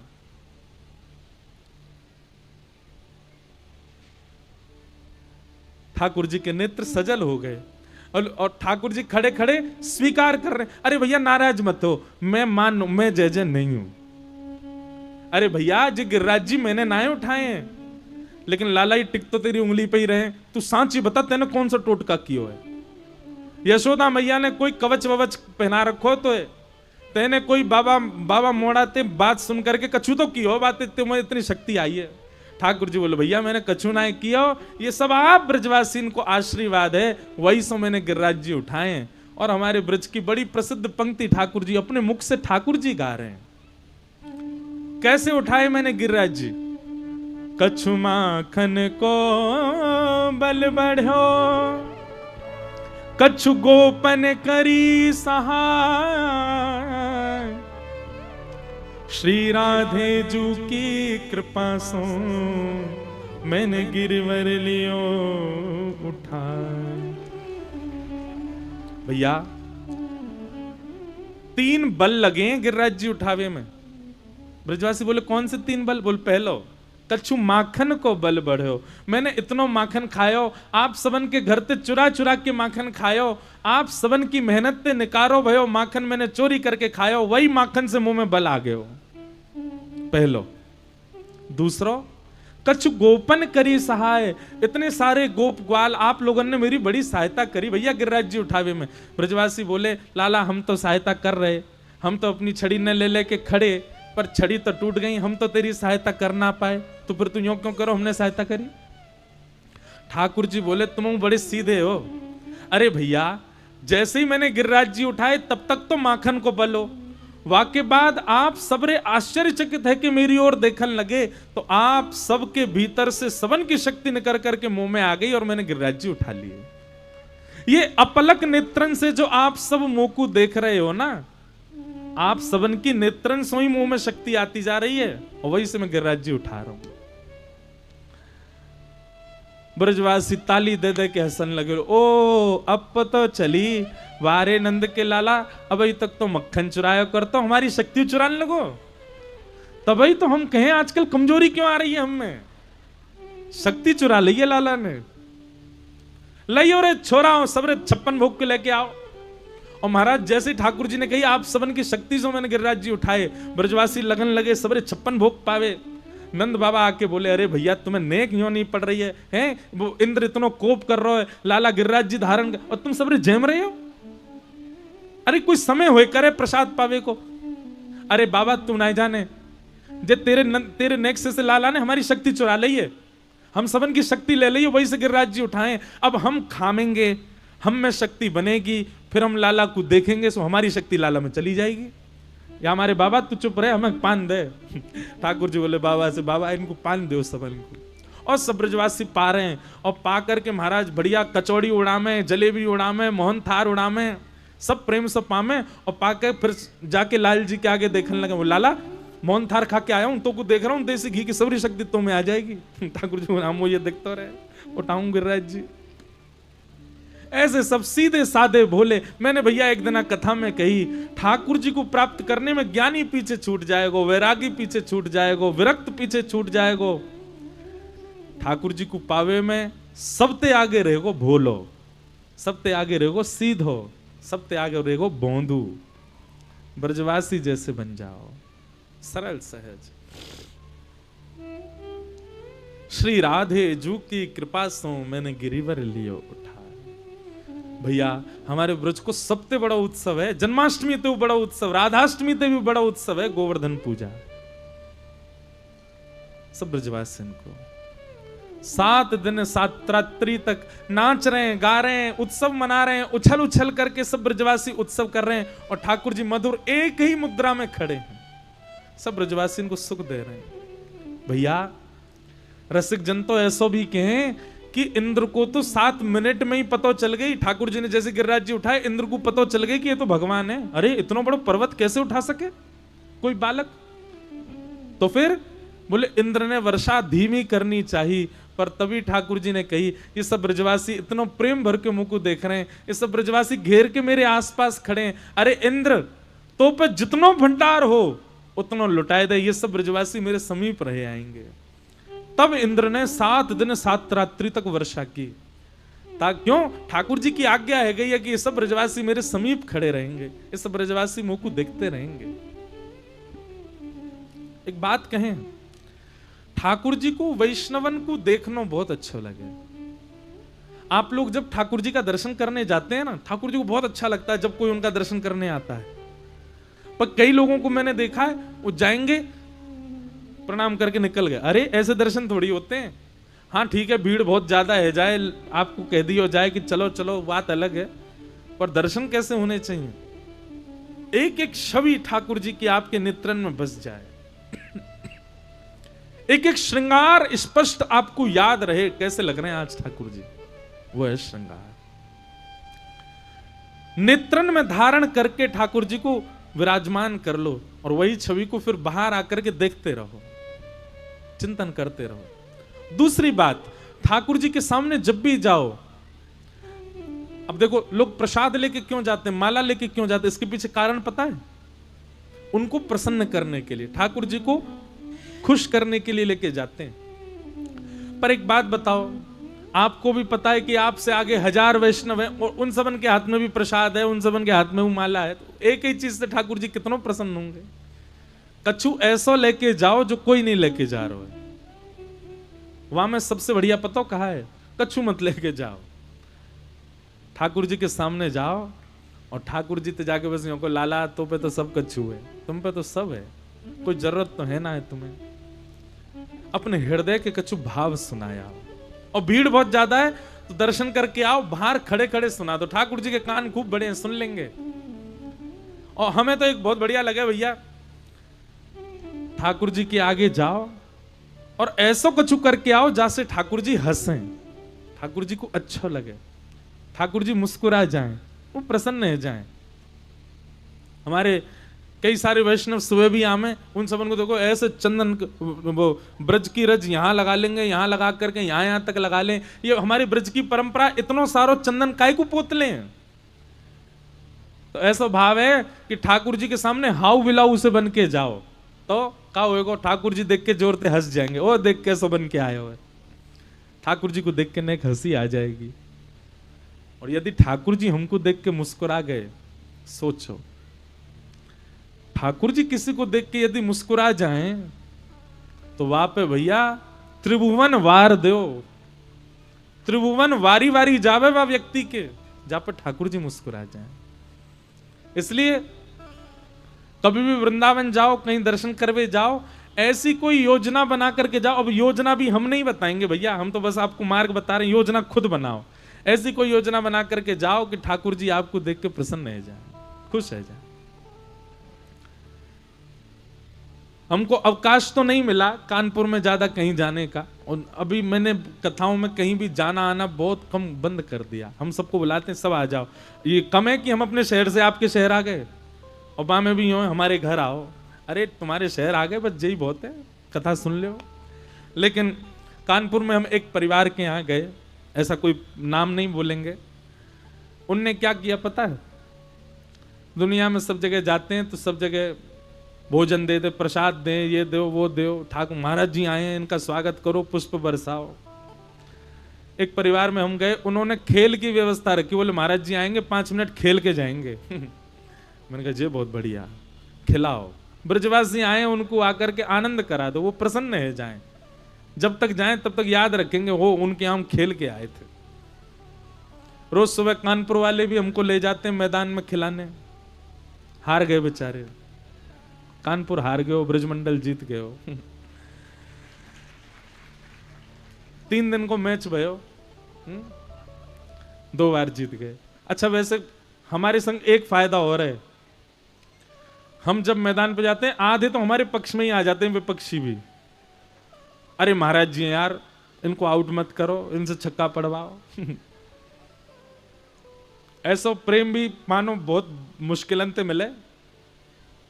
सोचो विपक्षी देश से हमारा देश खेल रहा हो और खिलाड़ी के आते ही विपक्षी सारे उसके पक्ष में हो जाएं तो फिर तो जीत निश्चित है। पर ऐसा अपने अध्यात्म में ही होता है। हम खेलने जाते हैं सारे विपक्षी बढ़िया से बढ़िया गेंदबाज भी हो, ओहो महाराज जी खेल रहे हैं तो मेरी, अब वैसे तो गेंदबाज को रहता है कि सामने वाला छू नहीं पाए ऐसी गेंद डालूंगा, पर जब हम बैट पकड़े तो सामने वाला यूं कहे मेरी बॉल पर छक्का पड़ जाए तो समझूंगा कि हाँ मैंने गेंद डाली। तो या को पाए तो वो डाले, खूब बढ़िया खेले, कानपुर को हरा दियो। और ब्रज के सामने तो भैया सदैव हार ही स्वीकार करो, ब्रज ही जीते। पर एक बार वो अजब कुमारी की कथा हम सुनाते हैं कभी कभी कथा में। एक भक्ता थी भगवान की, उसका नाम था अजब कुमारी। राजा की पुत्री थी, राजस्थान से आई ब्रजमंडल। उसके पिताजी ने उसको 4 दिन का समय दिया, बोले 4 दिन के लिए ब्रज भेजूंगा बस। वो कहती पिताजी मुझको ब्रज में ही बसने दो। पिताजी बोले तू राजा की बेटी है, ऐसे रहने नहीं दूंगा मैं तुझे, 4 दिन के लिए चली जा। तो 4 दिन के लिए वृंदावन आई, श्रीनाथ जी के मंदिर में। अब रोज रोवे ठाकुर जी के आगे, बोले ठाकुर जी मुझे रोक लो, मुझे नहीं जाना, मैं यहां से जाते ही मेरे को ऐसा लगता है मेरे प्राण निकल जाएंगे। अजब कुमारी ने सोचा ये तो सुनने वाले नहीं है, ये तो यूं ही खड़े रहेंगे, कुछ करेंगे धरेंगे नहीं, मुझे ही कुछ करना पड़ेगा। अजब कुमारी ने मंदिर के सब पुजारी आदियों से कहा कि मुझे कुछ सेवा दे दो। पुजारियों ने कहा भैया हमारे पास सेवक भरपूर हैं, तुमको क्या सेवा दें। तो अजब कुमारी ने कहा मुझको चौसर खेलना बहुत अच्छा आता है, मैं ठाकुर जी के संग चौसर खेलूं। तो पुजारियों ने कहा कैसे खेलोगी, ठाकुर जी तो खड़े रहेंगे, कैसे उनके साथ चौसर कैसे खेलोगी। अजब कुमारी ने कहा एक बार मैं अपनी चाल चलूंगी और दूसरी बार दूसरी चाल में ठाकुर जी की ओर से मैं ही चलूंगी, पर वो चाल होगी ठाकुर जी की, आप सब खड़े होकर देखना। पुजारी बोले हाँ ये बढ़िया है। तो मंदिर के सामने दहली पे बढ़िया एक चौकी पर चौसर बिछा दी और अजब कुमारी को बैठा दिया, और वो ठाकुर जी के संग खेलती है। एक चाल अपनी चलती है और एक चाल अपनी चलने के बाद फिर दूसरी चाल ठाकुर जी को दिखा के बोले ठाकुर जी आपकी चाल, और ऐसे चलती। खेलने में इतनी माहिर थी कि वो जो सोच लेती थी वही अंक आ जाते थे। पहला दिन खेल खेला और वो उसको कोई हरा नहीं सकता था। वो जानबूझ करके ठाकुर जी से ऐसा खेल खेलती, ठाकुर जी से हार जाती। और भैया जैसे ही ठाकुर जी से हारती थी ना, तो सब पुजारी लोग सब उसको देख के ताली बजाते, वाह वाह हमारे जय जय जीत गए, हमारे ठाकुर जी जीत गए। अजब कुमारी के नेत्रों में आंसू आ जाते। कोई पूछता तुम रो क्यों रही हो, बोले देखो ना ठाकुर जी के दांत दिख रहे हैं, ठाकुर जी प्रसन्न हो रहे हैं। ठाकुर जी जीतने के बाद खुश हो जाते थे।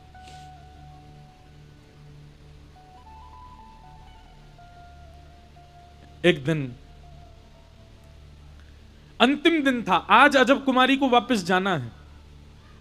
3 दिन से तो ठाकुर जी जीत रहे थे, आज अजब कुमारी पहले ही सोच के बैठी आज नहीं जीतने दूंगी, आज तो मैं ही जीतूंगी। और ठाकुर जी को उसने चुनौती दे दी बैठती, बोले ठाकुर जी 3 दिन से जीत रहे हो और सच्चाई आप भी जानते हो कि आप कैसे जीत रहे हो। सब लोग बहुत ध्यान से सुनना, सच्चाई आप भी जानते हो कि आप कैसे जीत रहे हो, पर आज मैं आपको चुनौती दे रही हूं। सब पुजारी पंडा सब बैठे थे, बोले मैं चुनौती दे रही हूं, आज ठाकुर जी जीत के दिखाएं मुझसे।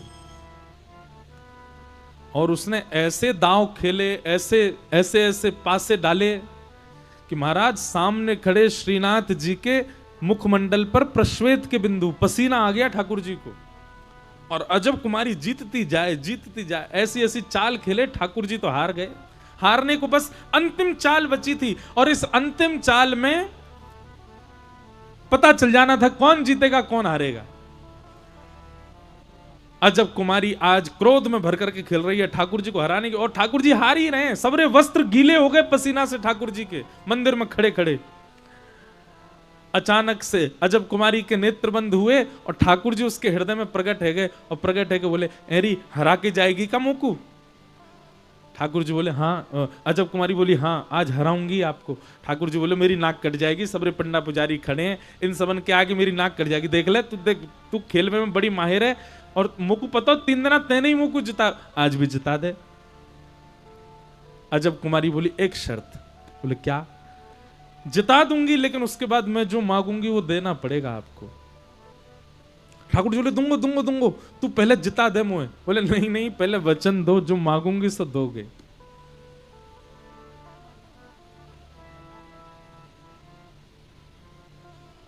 ठाकुर जी ने वचन दिया, जो मांगोगी सो दूंगा। और अंतिम चाल जानबूझ करके ऐसी खेली कि अजब कुमारी हार गई, ठाकुर जी जीत गए। जैसे ही ठाकुर जी जीते, सब पंडा पुजारी कहने लगे जय हो श्रीनाथ प्यारी की जय हो, गिरिराज धरण की जय, हमारे जय जय जीत गए।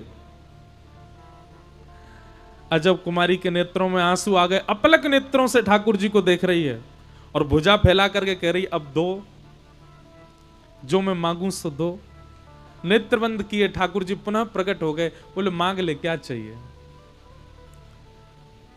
बोले कि मैं ब्रज में बसना चाहती हूं, पर मेरे माता पिता मुझको आज्ञा नहीं दे रहे हैं। ठाकुर जी बोले तो फिर बता क्या करें? बोले मैं तो नहीं बस पा रही, मैं तो नहीं आ पा रही ब्रजधाम, आप मेरे संग चलो। जहां मैं रहती हूं मेरा भवन है, मेरे पिताजी विराजते हैं राजमहल में, वहीं चलो। ठाकुर जी बोले जे काम आ रही है, जे ना दे सकूं मैं? बोले आपने वचन दिया था मुझको, और यदि आपने मेरी बात नहीं मारी तो मैं तुरंत पुजारियों से कहूंगी एक खेल और खेलूंगी। 4 बार तो मैंने जिताया है इनको, अब की बार ये जीत के दिखाएं, और 5वीं बार मैं हरा दूंगी आपको। ठाकुर जी बोले देख ऐसे। बोले नहीं, आप अपने वचन के पक्के रहिए, आपने कहा था कि आप चलोगे मेरे साथ। अजब कुमारी के उस प्रेम भाव पर ठाकुर जी रीझ गए, और हमारे श्रीनाथ जी, हमारे श्री गिरिराज धरण आज से 500 वर्ष पूर्व अजब कुमारी के लिए राजस्थान चले गए, वहीं विराज गए। आज भी ठाकुर जी मेवाड़ में विराजते हैं, उदयपुर के पास। वहीं श्री गिरधर लाल जी का इस बार उत्सव है, 11 से 17 जनवरी, श्री नाथ द्वार लाल जी विराज गए। इसी कलिकाल में ठाकुर जी ब्रज वृंदावन छोड़ करके नाथ द्वार चले गए अजब कुमारी के लिए। कारण तो बहुत सारे होते हैं, पर एक कारण अजब कुमारी भी थी ठाकुर जी को मिड़ता ले जाने में।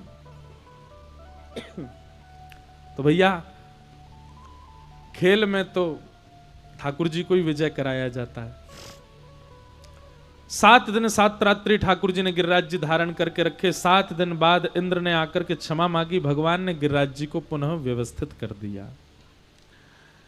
आगे भागवत जी में एकादशी व्रत की कथाएं बताई गई और रास पंचाध्यायी का प्रसंग सुनाया गया।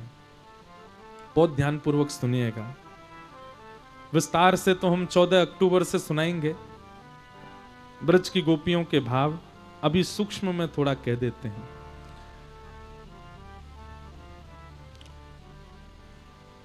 भगवान पिता रात्रि शरदोत्फुल्ल मल्लिका विक्षरन्तुं मनश्चक्रे योगमायामुपाश्रित। बहुत ध्यान से सुनना। भगवान ने गोपियों के साथ रास विहार किया और लोगों को बोलने के लिए बात मिल गई। ठाकुर जी तो रास करते हैं, गोपियों के गले में गलवैयां डाल के हमारे भगवान तो रास करते हैं। कई लोग प्रश्न उठाते हैं, भैया ये दुर्भाग्य है कि हमको इसका प्रमाण देना पड़ता है, पर कोई बात नहीं, आप सबका संशय दूर होना चाहिए। अगर आप परमात्मा को साधारण जीव समझते हो, साधारण मानव समझते हो और उनकी लीलाओं को मानवीय लीला समझते हो, तो भगवान श्री कृष्ण ने जब रास विहार किया, ठाकुर जी की आयु 7.5 वर्ष की है। कितने? 7.5। कोई 7.5 वर्ष का बालक हो, यहां पे जरा देखना उसको कैसा लगता है, छोटा सा। और भगवान के साथ रास में नृत्य कर रही जो गोपियां हैं, उनकी आयु कितनी है? बोले आबाल वृद्ध वनिता। अधिक से अधिक गोपियां, कई गोपियां तो यशोदा जी की उम्र की हैं, ठाकुर जी के संग जो रास कर रही हैं। 80 वर्ष के थे नंद बाबा यशोदा मैया जब ठाकुर जी का जन्म हुआ, तो रास विहार के समय करीब 90 वर्ष की आयु है।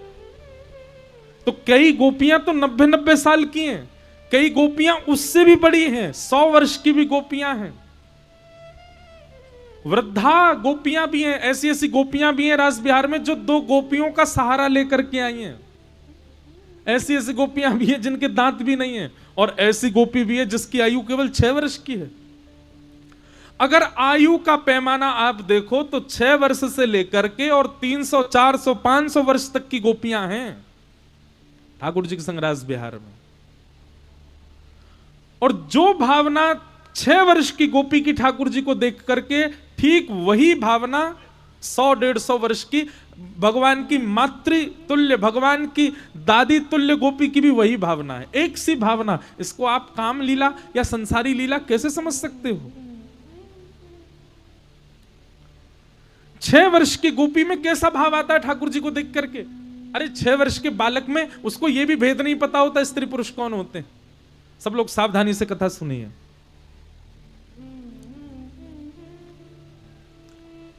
लेकिन 6 वर्ष की गोपी भी ठाकुर जी को प्रियतम रूप में देख रही है। क्या जाने 6 वर्ष का बालक आज भी, आज तो मोबाइल फोन है, आज तो टीवी लग गए हैं, इंटरनेट सुलभ हो गया है सबको।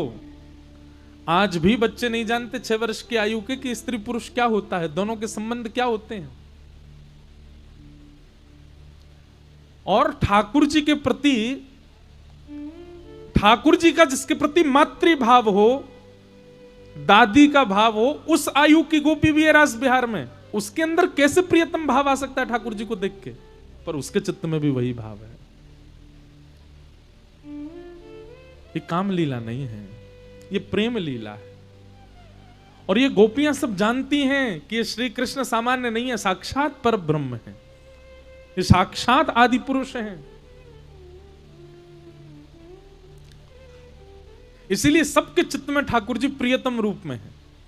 दूसरी बात, रास का मतलब नृत्य नहीं होता। मैं हर कथा में बोलता हूं, रास का मतलब नृत्य नहीं होता, नाचना नहीं होता। रास का मतलब, अभी नवरात्रि चल रहे हैं, भारत के कई ऐसे प्रांत हैं जहां पर अभी रास गरबा चल रहा है, उसको आप गरबा नृत्य कहो, पर रास का मतलब नृत्य नहीं होता।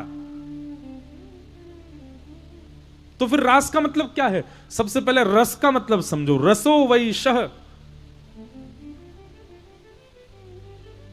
जैसे कि एक बूंद शहद, वो क्या है? रस। और एक बूंद उस रस का जब समूह है, बहुत सारा शहद है, तो वो रास है। मधुनिलिल्लु रशेष रस।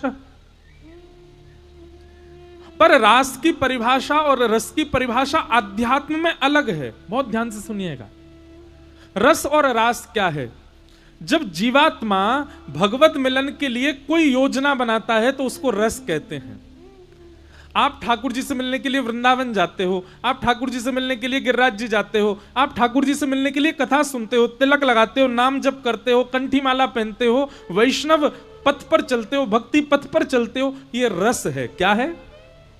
अभी अधिकतर आप सब लोग जिस स्थिति में हो उसको रस कहते हैं, पर आपकी भक्ति से प्रसन्न होकर के ठाकुर जी वृंदावन से कानपुर आ गए, ये रस नहीं है, ये रास है।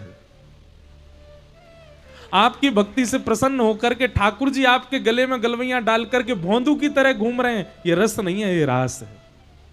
बाकी सबको तो ठाकुर जी पाषाण के रूप में दिख रहे हैं, पत्थर के रूप में दिख रहे हैं, धातु के रूप में दिख रहे हैं, पर आपको ठाकुर जी सचल रूप में दिख रहे हैं, ये रास है।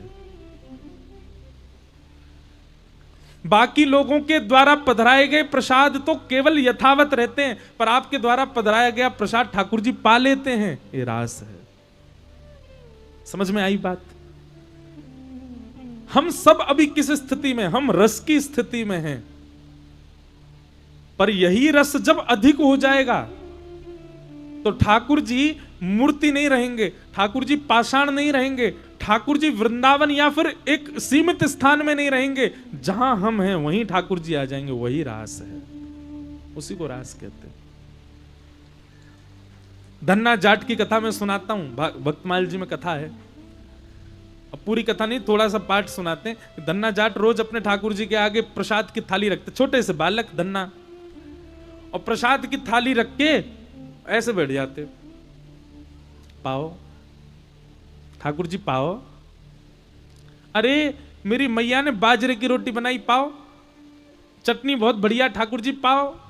ठाकुर जी नहीं पाते, खूब देर हो गई, ठाकुर जी ने जब नहीं पाया तो धन्ना जाट बोले, आपको हमारे घर का प्रसाद भा नहीं रहा है, आप नहीं पाओगे, मैं भी नहीं पाऊंगा। भूखे ही सो गया। अगले दिन भूख प्यास लगी है, छोटे से बालक को भूख कहां सहन होती है। दूसरे दिन ठाकुर जी के आगे हाथ जोड़े बोले, आप नहीं पा रहे हो, हमारे घर का प्रसाद आपको बढ़िया नहीं लग रहा, पर मुझे बहुत जोर की भूख लगी है, मेरे लिए पा लीजिए, आप पाओगे तो मैं पाऊंगा। दूसरे दिन थाली रखी और ठाकुर जी आज तो पा लो। ठाकुर जी ने आज भी भोग नहीं लगाया। बेचारा धन्ना बालक रोने लगा ठाकुर जी के आगे, बोले मुझे बहुत जोर की भूख लगी है और मैं तब तक नहीं पाऊंगा जब तक आप नहीं पाओगे। क्यों नहीं पा रहे हो? दूसरे दिन भी रोता रोता भूखा ही सो गया। हम आप होते हैं ना, अरे महाराज कहां तक कहें, एकादशी दिन वाले दिन भी इस पेट पर रहम नहीं करते हम लोग। उस दिन भी सब लोग दुनिया भर के व्यंजन बनाना जानते हैं। कहा गया क्या करो? फलाहार। क्या करो? फल का आहार सेवन करो। लेकिन फलाहार के नाम पर क्या क्या बनता है।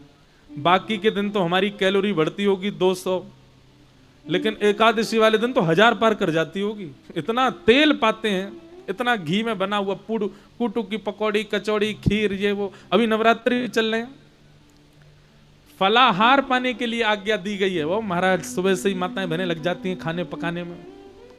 हम कोई विरोध नहीं कर रहे, ये मत सोचना कि हम मना पाओ, पर भाई व्रत को व्रत रहने, व्रत जैसा लगे, थोड़ा अल्प ही पाओ। पर धन्ना ने दूसरे दिन भी कुछ नहीं पाया। तीसरे दिन बेचारा धन्ना, इतनी कमजोरी आ गई, छोटा सा बालक। तीसरे दिन फिर थाली लगा के लाया, बोले ठाकुर जी कल तक तो मैं प्रार्थना कर रहा था, आज तो मेरे प्राण ही निकल जाएंगे, आपने नहीं पाया तो मैं पाऊंगा नहीं जब तक आप नहीं पाओगे।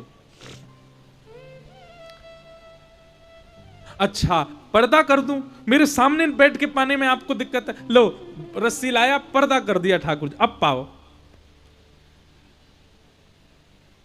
बीच बीच में पर्दा हटा के देखे पा रहे कि नहीं, ठाकुर जी अभी भी बैठे। धन्ना को तो गुस्सा आया, अब रोता रोता बेचारा ठाकुर जी की तरफ पीठ करके बैठ गया, रूठ गया ठाकुर जी से। जैसे ही रूठ करके धन्ना बैठा, नेत्रों से आंसू, बोले दुनिया गलत बोलती है, संत महापुरुष गलत, आप भक्त वत्सल हो, आप बड़े दयालु, अरे आपसे ज्यादा निष्ठुर मैंने कोई नहीं देखा। अरे इतनी इतनी निर्दयता, 3 दिन से बालक को भूखा रखा आपने। कोई बात नहीं, मत पाओ, मैं भी हटीला हूं, जब तक नहीं पाओगे मैं भी नहीं पाऊंगा, चाहे प्राण निकल जाए मेरे। सिसक सिसक करके रो रहा था धन्ना। तभी महाराज जोर जोर से चटकारों की आवाज आने लगी। चटकारे समझे? जैसे हाथ में कभी दाल चावल लग जाए तो मुंह में उंगली लेके जोर से चाटते हैं ना, और फिर ऐसे चूस करके बाहर निकाले तो जो चप चप आवाज आती है, ऐसे चटकारों की आवाज आ रही थी। धन्ना बोला ये चटकारे कौन ले रहा है?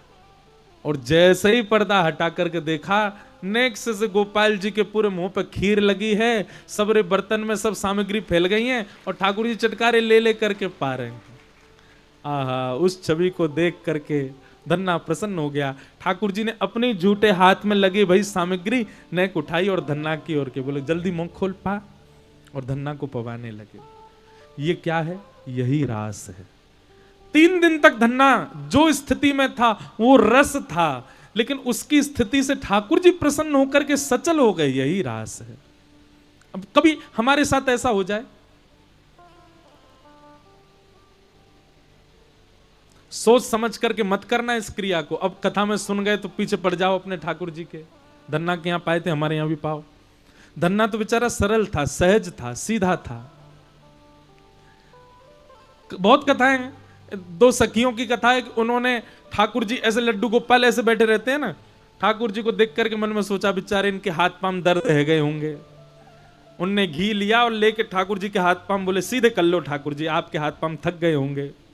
इतने भाव से, अब उनको पता नहीं है कि ठाकुर जी ऐसे ही रहते हैं। उनके मन में ऐसा भाव आया, महाराज जी ठाकुर जी के हाथ पांव में ऐसी मालिश करी, ठाकुर जी सीधे खड़े हो गए, हाथ पांव सब सीधे हो गए। जिनके ठाकुर जी थे वो देख करके बेहोश हो गए, बोले मेरे ठाकुर जी सीधे कैसे हो गए? भाव, इसी को रास कहते हैं। तो जब तक आप प्रस्तुत कर रहे हो और ठाकुर जी देख रहे हैं वो रस है, लेकिन जब तक जिस दिन आपने प्रस्तुत किया और ठाकुर जी ने स्वीकार कर लिया वही रास है। इसको रास कहते हैं। और सुनिए, जब तक रस होता है तब तक भाव उमड़ता है, लेकिन जिस दिन रास होता है ना उस दिन तो नृत्य ही होता है, उस दिन तो नाचोगे ही आप। जिस दिन रास हो जाएगा उस दिन बैठे थोड़ी रहोगे। महाराज थाली धर के आए मंदिर में, ठाकुर जी के आगे भोग लगाओ, ठाकुर जी कपाट बंद करके बाहर आ गए। थोड़ी देर में जाकर के देखी तो सबरी थाली चट कर गए ठाकुर जी, और ठाकुर जी के मुखमंडल पे प्रसाद और लगो है। क्या होगा? पहले तो रुदन होगा, उसके बाद मन में ये भाव आएगा, ठंडे पड़ जाएंगे महाराज, और जैसे तैसे जब संभलेंगे तो फिर क्या होगा? फिर नृत्य ही होगा, फिर नाचने का ही मन करेगा। गोपियों को इतने सहज हो गए ठाकुर जी, गोपियां नाचेंगी नहीं? अरे उनके गले में गलवैयां डाल रहे हैं, उनकी गोद में बैठ रहे हैं, उनके चरण दबा रहे हैं, उनके मुख पकड़ रहे हैं, तो गोपियां प्रसन्नता में क्या करें? इसलिए रास में नृत्य हुआ। बाकी नृत्य का मतलब रास नहीं।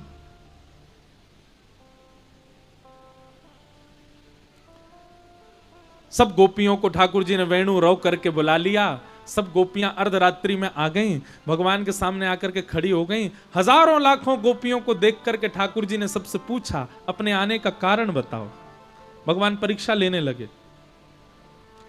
गोपियां सब बोली पहले तो हमको बुला लिया, अब पूछ रहे आने का कारण। अरे कारण आप नहीं जानते? आपको सब तो पता है कि हम आपको प्रियतम मानती हैं, आपके प्रति हमारा प्रेम भाव, पूछ क्यों रहे हैं?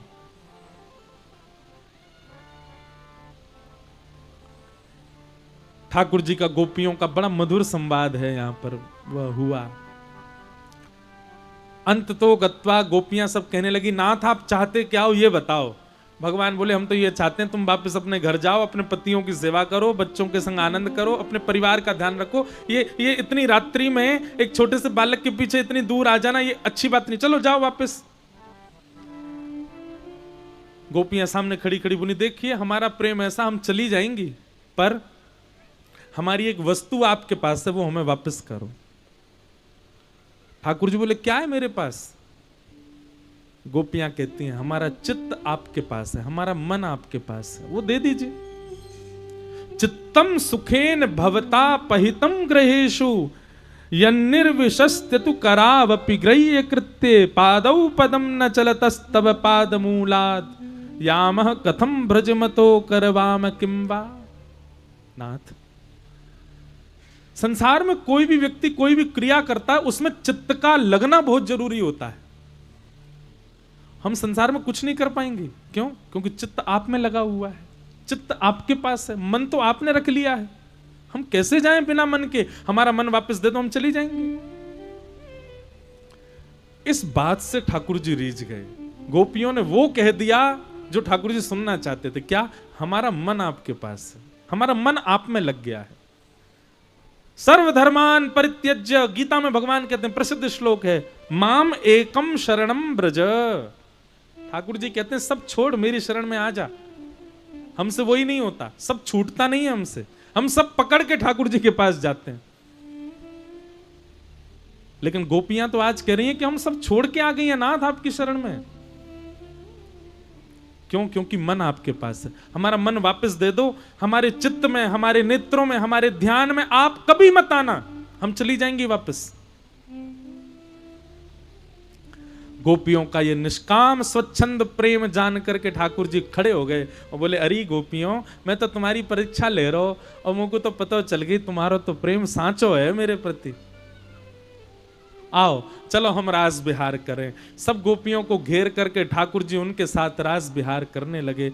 एक एक गोपी के पास जा जा करके ठाकुर जी उसकी सुध ले रहे हैं, उसके घर की बनी सामग्री पा रहे हैं, उसके गले में गलवियां डाल के घूम रहे हैं, उसके चरण दबा रहे हैं, उसको जलपान करा रहे हैं, उससे पूछ रहे हैं, उसको बता रहे हैं। इतनी सन्निकटता सबको प्रदान कर रहे हैं ठाकुर जी। सन्निकटता देते देते देते देते देते गोपियों के चित्त में अभिमान आ गया। और कैसा अभिमान आया बंधुओं? देखो, गोपियों के चित्त में अभिमान आ नहीं सकता, पर ये मुझे और आपको, हम सबको बताने के लिए ठाकुर जी ने लीला की कि गोपियों के चित्त में मान प्रकट कर दिया। नहीं तो जहां राम, जहां कृष्ण, वहां मान आ नहीं सकता। हम आप सबको क्या समझाना चाह रहे हैं ठाकुर जी? ठाकुर जी कह रहे हैं, बोले भैया मैं तुम्हारे पास प्रकट काय को ना है रहूं, मैं तुम्हारे सामने ऐसे ही क्यों खड़ा रहूं, मैं तुम्हारे सामने ऐसे क्यों खड़ा रहूं, तुम्हारे सामने प्रत्यक्ष लीला काय को ना करूं कि कहीं तुमको मान नहीं है जाए। देखो हमारी सेवा से ठाकुर जी प्रत्यक्ष लीला कर रहे हैं। सत्य बताना, आप अपने घर पे गए, अपने ठाकुर जी की सेवा कर रहे थे और सेवा करते करते करते करते कुछ ऐसा हुआ कि ठाकुर जी ने अपना एक हाथ सीधो कर लियो, क्या करोगे बताओ? सबसे पहले फोटो खींच के सोशल मीडिया पे डालो सबको, ओ मेरे ठाकुर जी ने हाथ सीधो कर लियो। फिर कोई संत आ जाए, महापुरुष आ जाए, अखबार वालों को बुला लेंगे, हमारे ठाकुर जी ने हाथ सीधा किया, सबको बताओ, हमारी भक्ति से प्रसन्न। ये मान आ जाता है। और आपको अभी आप अस्वीकार करोगे यहां बैठे बैठे, पर निश्चित है जिस दिन कोई लीला हो गई मान आएगा। हमारे मान की रक्षा के लिए ठाकुर जी ऐसे ही खड़े रहते हैं। बोले मेरा मन तो है रो कि हाथ सीधे करूं, पर नहीं करूंगा। क्यों? कहीं मैंने हाथ सीधे किए तो या को मान नहीं है जाए कि मेरी भक्ति में कितनी प्रबलता, मेरी भक्ति में कितनी सामर्थ्य कि मैंने ठाकुर जी सीधे कर दिए। हमारे मान की रक्षा के लिए ठाकुर जी मूर्तिमंत खड़े रहते हैं, कुछ नहीं करते, बस अनुभव कराते हैं। जैसे आज कथा से पहले वर्षा करके अनुभव कराया, ये बांस लगवा के अनुभव कराया, पूरा पंडाल है, इतने सारे व्यंजन, इतनी सारी वस्तु पर इसी पर्दे का ही नीचे गिरना, ये सब अनुभव हैं ठाकुर जी के। ऐसा अनुभव कराते हैं ठाकुर जी। प्रत्यक्ष लीला कर दी तो कहीं हमको मान ना हो जाए। गोपियों के चित्त में अभिमान हो गया कि हम त्रिभुवन सुंदरी हैं, इसीलिए हमारे रूप पर त्रिभुवन सुंदर श्री कृष्ण मोहित हो गए। भगवान बोले, अच्छा पूतना नहीं देखी थी क्या तुम लोगों ने? वो तो बहुत सुंदर बन के आई थी, तब भी तुम्हारा चित्त नहीं समझा कि मुझे सुंदरता नहीं रिझा सकती? मान करती हो अपने ऊपर। गोपियों के मान को देख करके ठाकुर जी वहां से अंतर ध्यान हो गए। बंधुओं एक बात सुनिएगा, भजन में कभी विक्षेप आवे, कैसा विक्षेप? आप माला कर रहे हैं और माला करते करते करते करते वो दिखाई दे गया जो नहीं दिखना चाहिए, ये विक्षेप है। आप सेवा करते हैं पर सेवा में आज इतनी व्यस्तता आ गई कि सेवा ही नहीं कर पाए, ये विक्षेप है। आप वृंदावन तो गए पर वृंदावन में जाके बिहारी जी, राधा रमण, राधा वल्लभ जी के दर्शन करके वह भाव नहीं आया जो पहले आता था, ये विक्षेप है। और ये विक्षेप कब आता है पता है? कभी ना कभी आपने मान तो किया है, कभी ना कभी अभिमान तो आया है। अभिमान आते ही भजन घटता है, अभिमान आते ही आपका भजन छूटता है, इसलिए मान रहित रहो। बंधुओं, भजन बढ़ेगा तो मान घटेगा, और मान बढ़ेगा तो भजन घटेगा।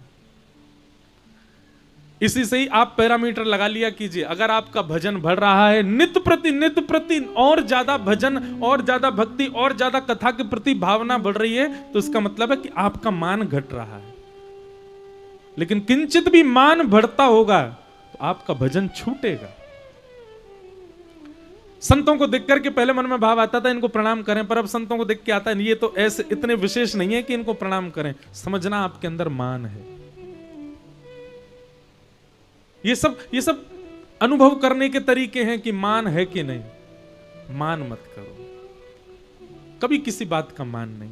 गोपियों को मान हुआ, ठाकुर जी अंतर ध्यान हो गए, गोपियां ढूंढ रही हैं, अबला नारी, रात्रि का समय, सब जगह खोजा, ठाकुर जी नहीं मिले।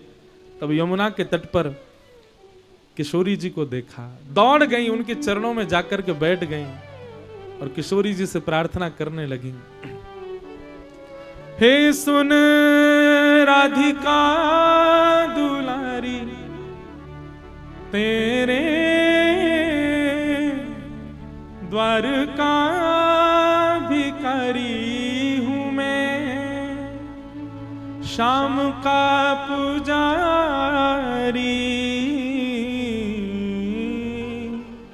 पीड़ा है हमारी हमें श्याम ना मिला, हमें श्याम ना मिला, हमें श्याम ना मिला, हमें श्याम ना मिला, हमें श्याम ना मिला, हमें श्याम ना मिला,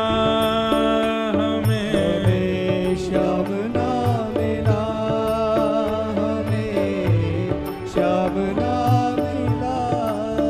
हे सुन राधिका दुलारी, सुन राधिका दुलारी, तेरे द्वार का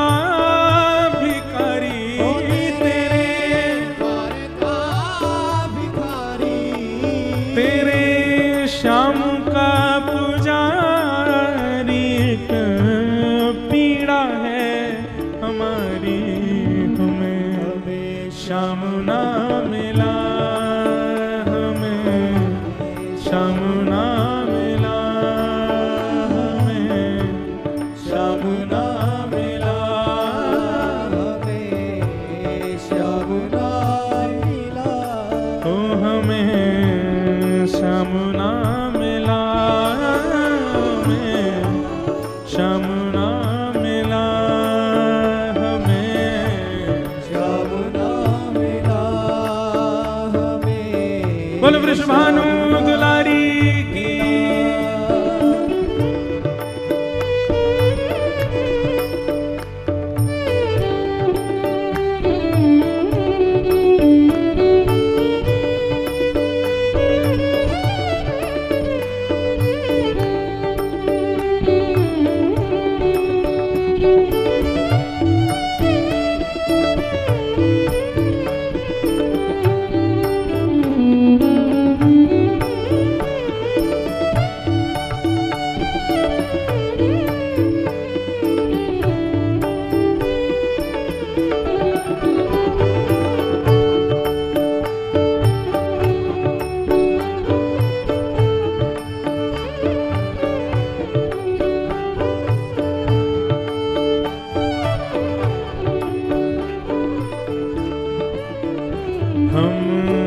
सोचते थे कान्हा कहीं कुंजल में होगा, सोचते थे कान्हा सब लोग कुंजल में होगा, हम सोचते थे कान्हा कहीं कुंजल में होगा, हम अब सोचते थे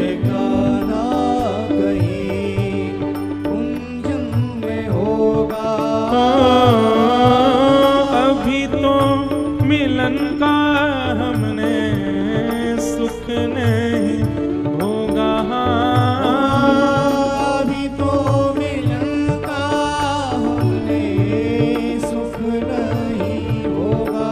हे सुन के प्रेम की परिभाषा, सुन के प्रेम की परिभाषा, मन में बंधी थी जो आशा, मन में बंधी थी जो आशा, आशा हुई रे निराशा झूठी, दे गया दिलाशा हमें श्याम ना मिला, हमें श्याम ना मिला, हमें श्याम ना मिला, हमें श्याम ना मिला।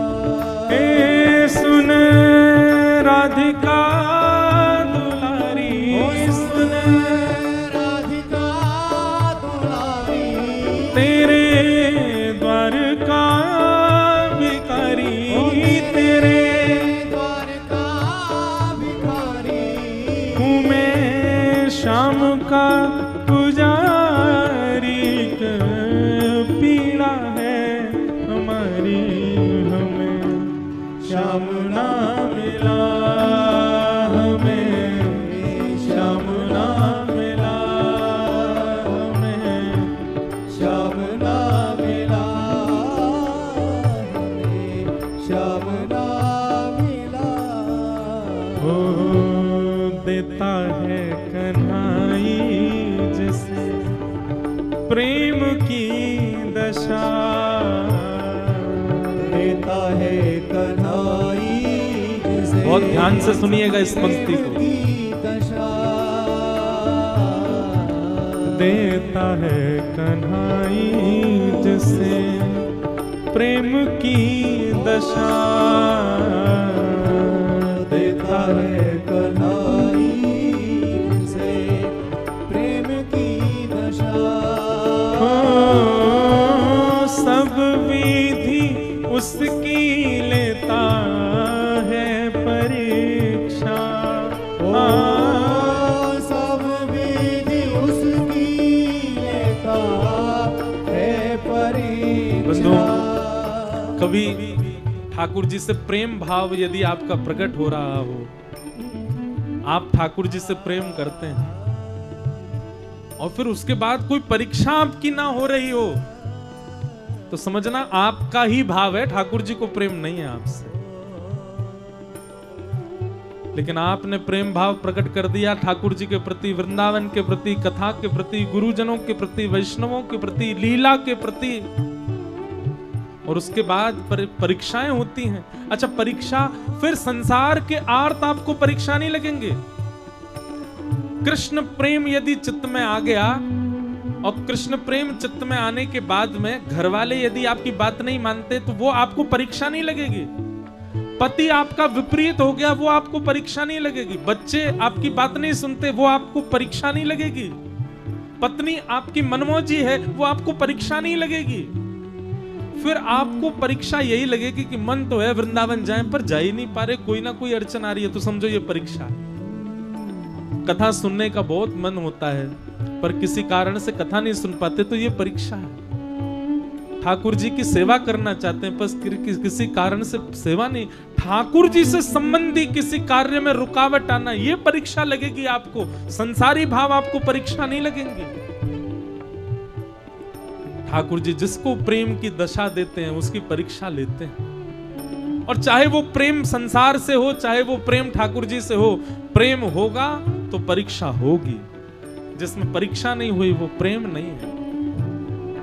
देता है कन्हाई जिसे प्रेम की दशा, देता है कन्हाई जिसे प्रेम की दशा, देता है कन्हाई जिसे प्रेम की दशा, देता है कन्हाई जिसे प्रेम की दशा। सब विधि उसकी लेता है परीक्षा, सब विधि उसकी लेता है परीक्षा। सब विधि उसकी लेता है परीक्षा, सब विधि उसकी लेता परीक्षा।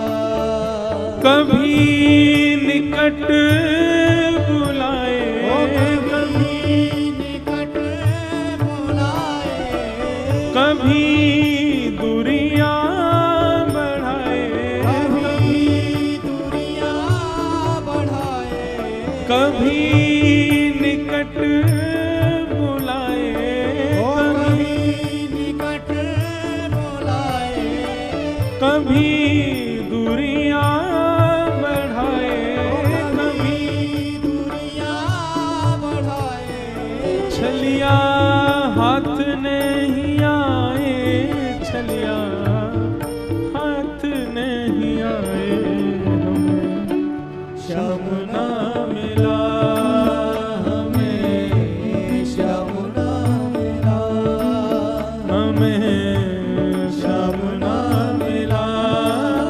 हमें श्याम ना मिला। हे सुन राधिका दुलारी, सुन राधिका दुलारी, तेरे द्वार का भिखारी, तेरे द्वार का भिखारी, हूँ मैं श्याम का पुजारी, एक पीड़ा है हमारी, श्याम ना मिला, हमें श्याम ना मिला, हमें श्याम ना मिला, श्याम ना मिला, हमें श्याम ना मिला, हमें श्याम ना मिला, हमें श्याम ना मिला, हमें श्याम ना मिला। सब गोपियां रुदन कर रही हैं, ठाकुर जी का विलाप कर रही हैं। अपना यहाँ जिसे कहे सब कोई, अपना यहाँ जिसे कहे सब कोई, उसके लिए ही मैं दिन रात रोई, उसके लिए ही मैं दिन रात रोई।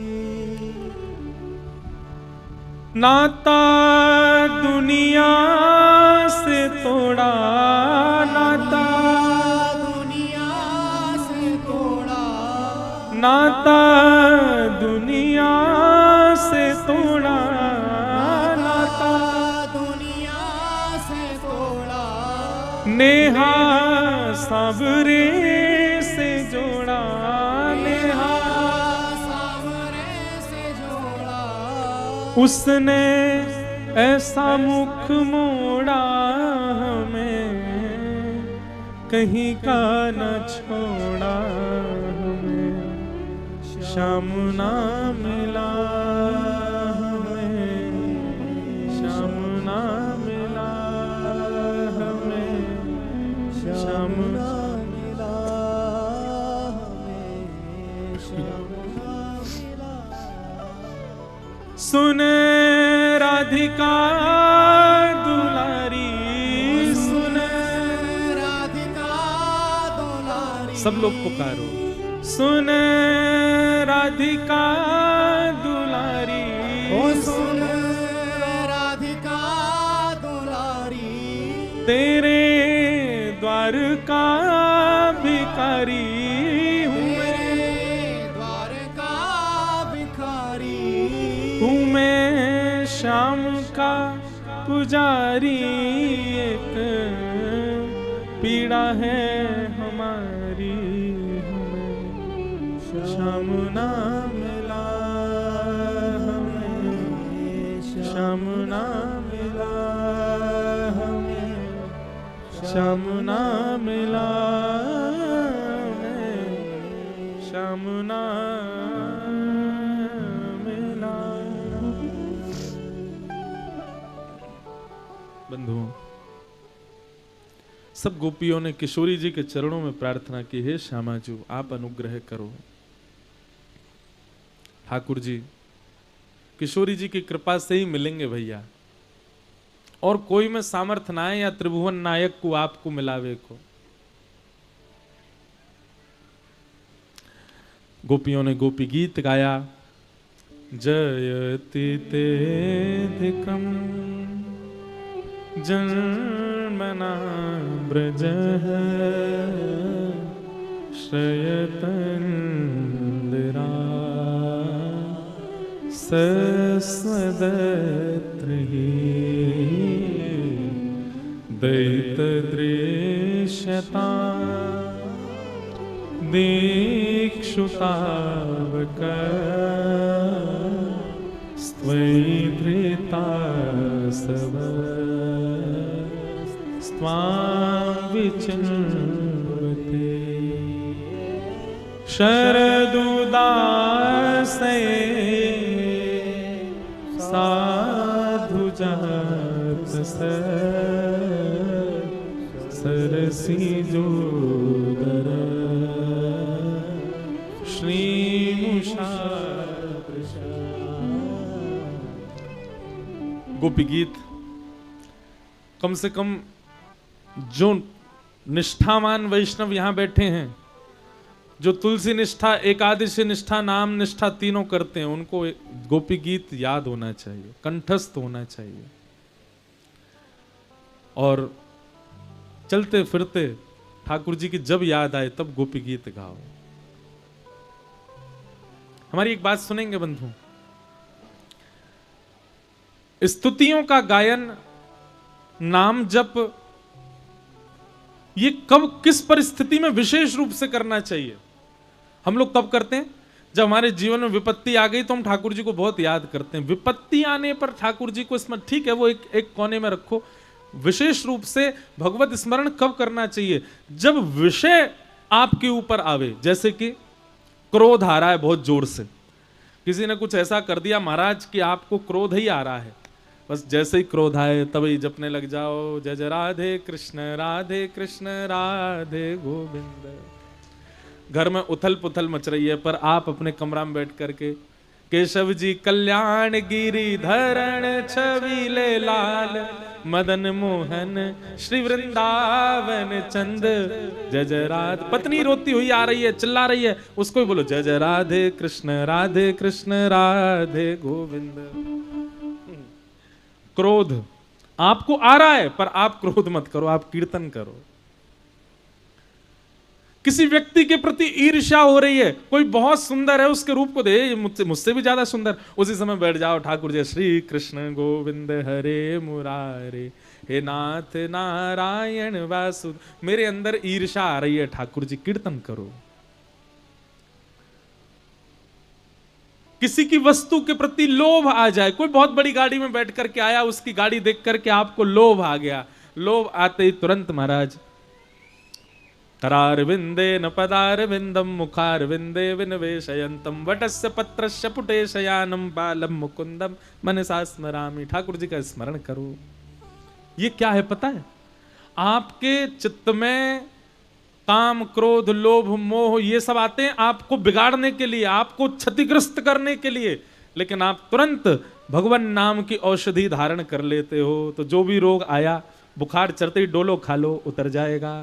ऐसे ही जैसे ही जीवन में कोई आर्त आवे, कोई विषाद आवे, कोई विषय आपके ऊपर आक्रमण करे, जैसे ही लगे कि काम बढ़ रहा है चित्त में, किसी का रूप यौवन देख करके महाराज चित्त में काम के उद्दीपन हो रहा है, उसी समय नेत्र बंद करो और नेत्र बंद करके तुरंत किशोरी जी का स्मरण करो। श्यामा प्यारी कुंज बिहारी जय जय श्री हरिदास।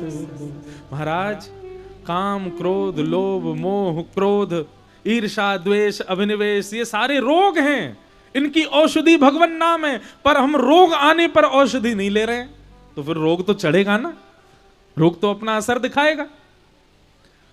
जैसे ही लगे ईर्ष्या आई, जैसे ही लगे क्रोध आया, जैसे ही लगे काम आया, जैसे ही लगे कुछ आ रहा है चित्त में जिससे मेरा सब उथल पुथल होने वाला, तुरंत भगवान नाम गाने लग जाओ। इसका पता परिणाम क्या होगा? कुछ दिनों के बाद ये सब आपके ऊपर आने से डरेंगे। काम बोलेगा मैं इस पर कैसे जाऊं, जैसे जाऊंगा सुई गाने लग जाएगा, श्यामा प्यारी। अरे भाई, काम जब सवार हो तब तो वैश्याओं का चिंतन होना चाहिए, तब तो नर्तकियों का चिंतन होना चाहिए, तब तो रूप यौवन का चिंतन होना चाहिए। पर काम आने पर आप कुंज बिहारी श्री हरिदास करोगे, श्यामा प्यारी को चिंतन करोगे तो काम भागेगा नहीं। क्रोध आने पर आपका ताम्रवर्ण हो जाना चाहिए, आंखें लाल, हाथ मुट्ठियां बंध गई, महाराज किसको फोड़ दें, किसको फाड़ दें, किसका क्या कर दें हम। पर उसी समय आप ठाकुर जी का चिंतन करने लग जाओगे तो क्रोध कहेगा भैया मैं आया था इसको उत्तेजित करने, मैं आया था इसको ताम्रवर्ण का करने, पर ये तो नाम का पानी डाल रहा है अपने ऊपर, कैसे आऊं। आइंदा क्रोध आने में डरेगा, आइंदा ईर्ष्या आने में डरेगी, आइंदा काम आने में आपके ऊपर डरेगा। तो नाम जब कब करो, भगवत स्मृति कब करो? जब आपको लगे कि विषाद संसार का आपके ऊपर आक्रमण कर रहा है, तभी नाम जप करने लग जाओ। समझ में आई बात? गोपियों ने गोपी गीत गाया, भगवान प्रकट हो गए, प्रकट होकर के गोपियों के साथ अब महारास करने लगे और वृंदावन में महारास होने लगा। जैसे ही महारास प्रारंभ हुआ, कैलाश से देवादिदेव महादेव दौड़े वृंदावन की ओर। गोपियों ने रोक दिया, बोले कहां जा रहे हो? बोले मैं भी रास में नृत्य करूंगा। गोपियों ने कहा, बोले पुरुष केवल एक ही जा सकता है अंदर, श्री कृष्ण। आपको यदि भीतर जाना है तो गोपी बन के आना पड़ेगा। तुरंत महादेव गए, अन्नपूर्णा मैया से कहा हमारा श्रृंगार करो। जटाएं खोल दी, सर्प को निकाल दिया, बोले जाओ थोड़ी देर घूम घाम के आओ। कानों में बिच्छू पहन रखे थे वो भी उतार दिए, हाथन में भी छोटे छोटे सर्प बांध रखे हैं, बागंबर भी सर्प से बांध रखा है ठाकुर जी ने, महादेव ने। सारे वस्त्र बदल दिए, लहंगा पहना दिया, सुंदर चुनरी उड़ा दी, आंखन में काजल लगा दिए, होटल में लालिमा लगा दी, गले में हार पहना दिए, केश खोल करके सुंदर गोपी बना दी। बोलो गोपेश्वर महादेव की जय। अब बात दूसरी सुनो, गोपी का मतलब गोपी जैसा श्रृंगार धारण करना नहीं होता। गोपी का मतलब गोपी जैसा भाव धारण करो। इसके विस्तार में मैं गया नहीं हूं। ललिता जी ने महादेव को यमुना जी के तट पर बैठ करके प्रेम बताया। जब महादेव ऐसे हो गए कि रोम रोम कृष्ण कृष्ण भजने लगा, महादेव देवादिदेव शंकर भगवान के रोम रोम से कृष्ण, कृष्ण मन कृष्ण तन, कृष्ण ही हमारो धन। जब ऐसी स्थिति हो गई, ललिता जी बोली अब आप गोपी बन गए हो। जिसका भोजन भी श्री कृष्ण है, जिसके दर्शन भी श्री कृष्ण है, जिसको सुनना भी श्री कृष्ण को, जिसको स्पर्श भी श्री कृष्ण का, जिसका सर्वांगीण श्री कृष्ण है, वही गोपी है। और अब आप गोपी बन गए हो। तब उन्होंने श्रृंगार गोपी का किया और महादेव महारास में पधारे। महादेव को देख ब्रह्मा जी भी गोपी बन के आए, 4 मुख वाली गोपी भी आई है, सूर्य भी गोपी बन के आए, चंद्र भी गोपी बन के आए, तारे भी गोपी बन के आए, सब गोपी बन बन करके आए। असंख्य गोपियां जब प्रकट हो गई, ठाकुर जी ने देखा इतनी गोपी, तो जितनी गोपी थी उतने ठाकुर जी भी प्रकट हो गए और तभी वृंदावन में महारास प्रारंभ हो गया। यहां जितनी गोपी बैठी हैं वो भी ये विचार करे कि श्याम सुंदर हमारी भुजा पकड़ के हमारे साथ भी नृत्य कर रहे हैं। अच्छा देखो, कथा सुनते सुनते ऐसा नहीं लगता कभी कभी व्यास जी मेरी बात ही कर रहे हैं मंच से, ओ भैया तानपुरा ठीक कर दे, जन कौन से स्वर में बोल रहे हो है। तो क्या बता रहा था मैं, कथा सुनते सुनते कभी ऐसा भाव नहीं आता कि हम आप सब लोग, ये व्यास जी हमको ही कथा सुना रहे हैं, ये कथा मेरे लिए ही हो रही है, ये मुझे ही बात बताई जा रही है। जब ऐसी भावना आवे तो समझो ठाकुर जी आपके संग रास कर रहे हैं, ठाकुर जी आपको ही सुना रहे हैं। जब नृत्य करो तो ये नहीं लगे कि ओहो इससे तेज उछलना है मुझे, नृत्य करो तो यूं लगे श्याम सुंदर ने मेरी भुजा पकड़ रखी है, वही मेरे संग नाच रहे हैं। आओ हम भी गंगा जी के तट पर मधुर रास करें। राधा नाचे कृष्ण नाचे, नाचे गोपी जन, राधा नाचे कृष्ण नाचे, नाचे गोपी जन। ओ राधा नाचे कृष्ण नाचे, नाचे गोपी जन, राधा नाचे कृष्ण नाचे, नाचे गोपी जन। क्योंकि मन मेरा बन गया सखीरी पावन वृंदावन, मन मेरा बन गया सखीरी पावन वृंदावन। क्योंकि मन मेरा बन गया सखीरी पावन वृंदावन। मन मेरा बन गया सखीरी पावन जय हो। हे राधा नचे कृष्ण नचे, नाचे गोपी जन। राधा नचे कृष्ण नचे, नाचे गोपी जन। ओहो राधा नचे कृष्ण नचे, नाचे गोपी जन। राधा नचे कृष्ण नचे, नाचे गोपी जन। क्योंकि मन मेरा बन गया सखीरी पावन वृंदावन। मन मेरा बन गया सखीरी पावन वृंदावन। ओहो रास रचो है, रास रचो है, आज यमुना के नारे महारास रचो है। रास रचो है, रास रचो है, यमुना किनारे महारास रचो है। हे रास रचो है, रास रचो है, आज यमुना के नारे महारास रचो है। रास रचो है, रास रचो है, आज यमुना किनारे महारास। बोल रास राशेश्वर भगवान की।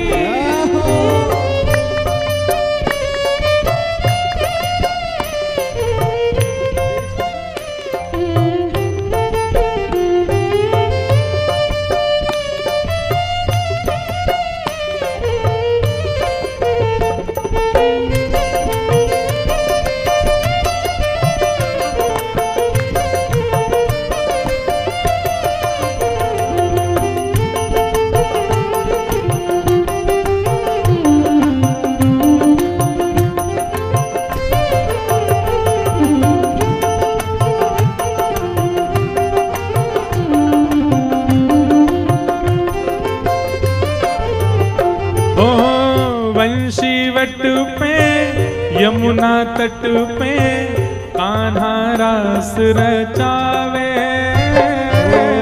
बंसी वट पे यमुना तट पे कान्हा रास रचावे।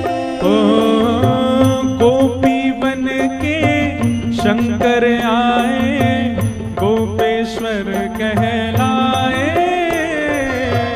गोपी बन के शंकर आए, गोपेश्वर कहलाए। डम डम डमरू बाजे कान्हा की मुरली पे। डम डम डमरू बाजे कान्हा की मुरली पे। डम डम डमरू बाजे कान्हा की मुरली पे। डम डम डमरू बाजे कान्हा की मुरली पे। जग सारा नाचे रे, श्याम संग राधा नाचे रे। श्याम संग राधा नाचे। ओ श्याम संग राधा नाचे रे। ओ श्याम संग राधा नाचे। गाओ सब लोग भाव से। राधा नचे हो राधा नचे हो राधा नचे। कृष्ण नाचे नाचे गोपी जन। राधा नाचे कृष्ण नाचे, नाचे गोपी जन। क्योंकि मन मेरा बन गया सखीरी पावन वृंदावन।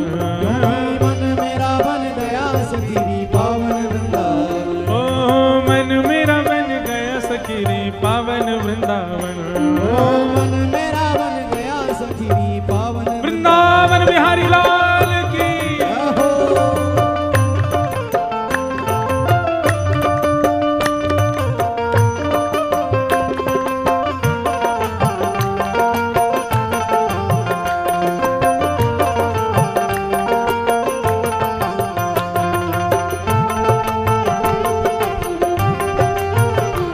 श्री राधा रमण लाल की। प्यारे गिरधर लाल की।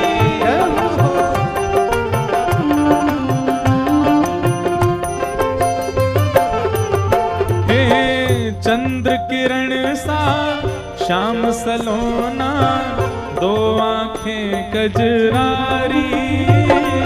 ओ चंद्र किरण सा श्याम सलोना, दो आंखें गजरानी।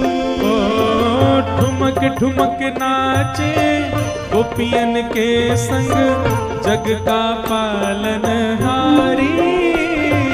ठुमक ठुमक नाचे गोपियन के संग जग का पालनहारी। ओ रास बिहारी संग राधा सुकुमारी। रास बिहारी संग राधा सुकुमारी। रास बिहारी संग राधा सुकुमारी। रास बिहारी संग राधा सुकुमारी। ब्रज में विराजे रे श्याम संग राधा नाचे रे। श्याम संग राधा नाचे।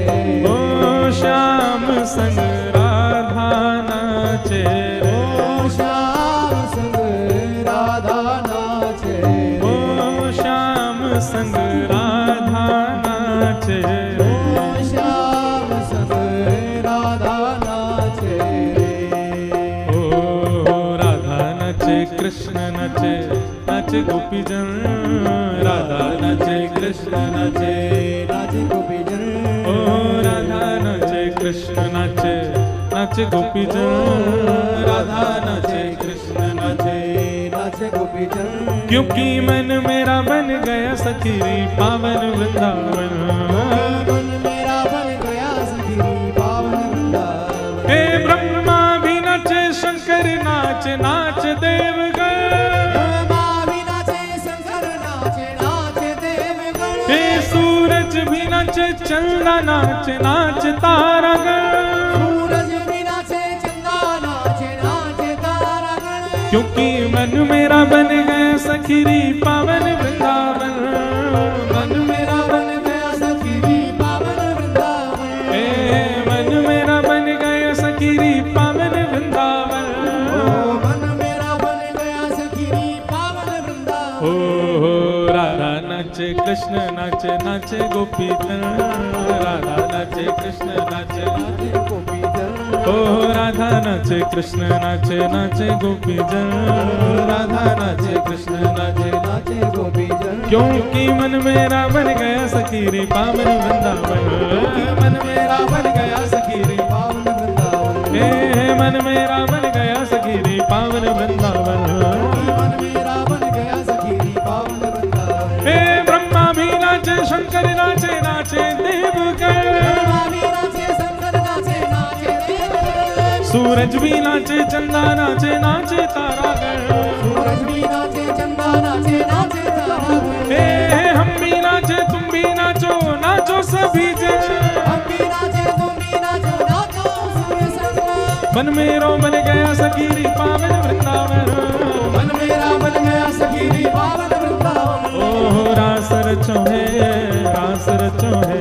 आज यमुना के नारे महारास रचो है। रास रचो है रास रचो है। आज यमुना के नारे महारास रचो है। ओ रास रचो है यमुना के नारे महारास रचो है। ओ रास रचो है यमुना बुझा उठा के गाओ। रचो है। जय राधे राधे श्री राधे राधे। जय राधे राधे श्री राधे राधे।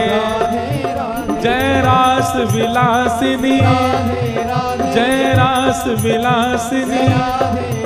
जय रास विलासिनी श्री कृष्ण पियारी। श्री कृष्ण पियारी हरिदास दुलारी। हरिवंश पियारी बरसाने वारी। हरिवंश दुलारी जय राधे राधे श्री राधे राधे। जय राधे राधे श्री राधे राधे। जय राधे राधे सब प्रेम से गाओ सब भाव से गाओ सब झूम के गाओ सब भाव में गाओ। जय राधे राधे श्री राधे राधे।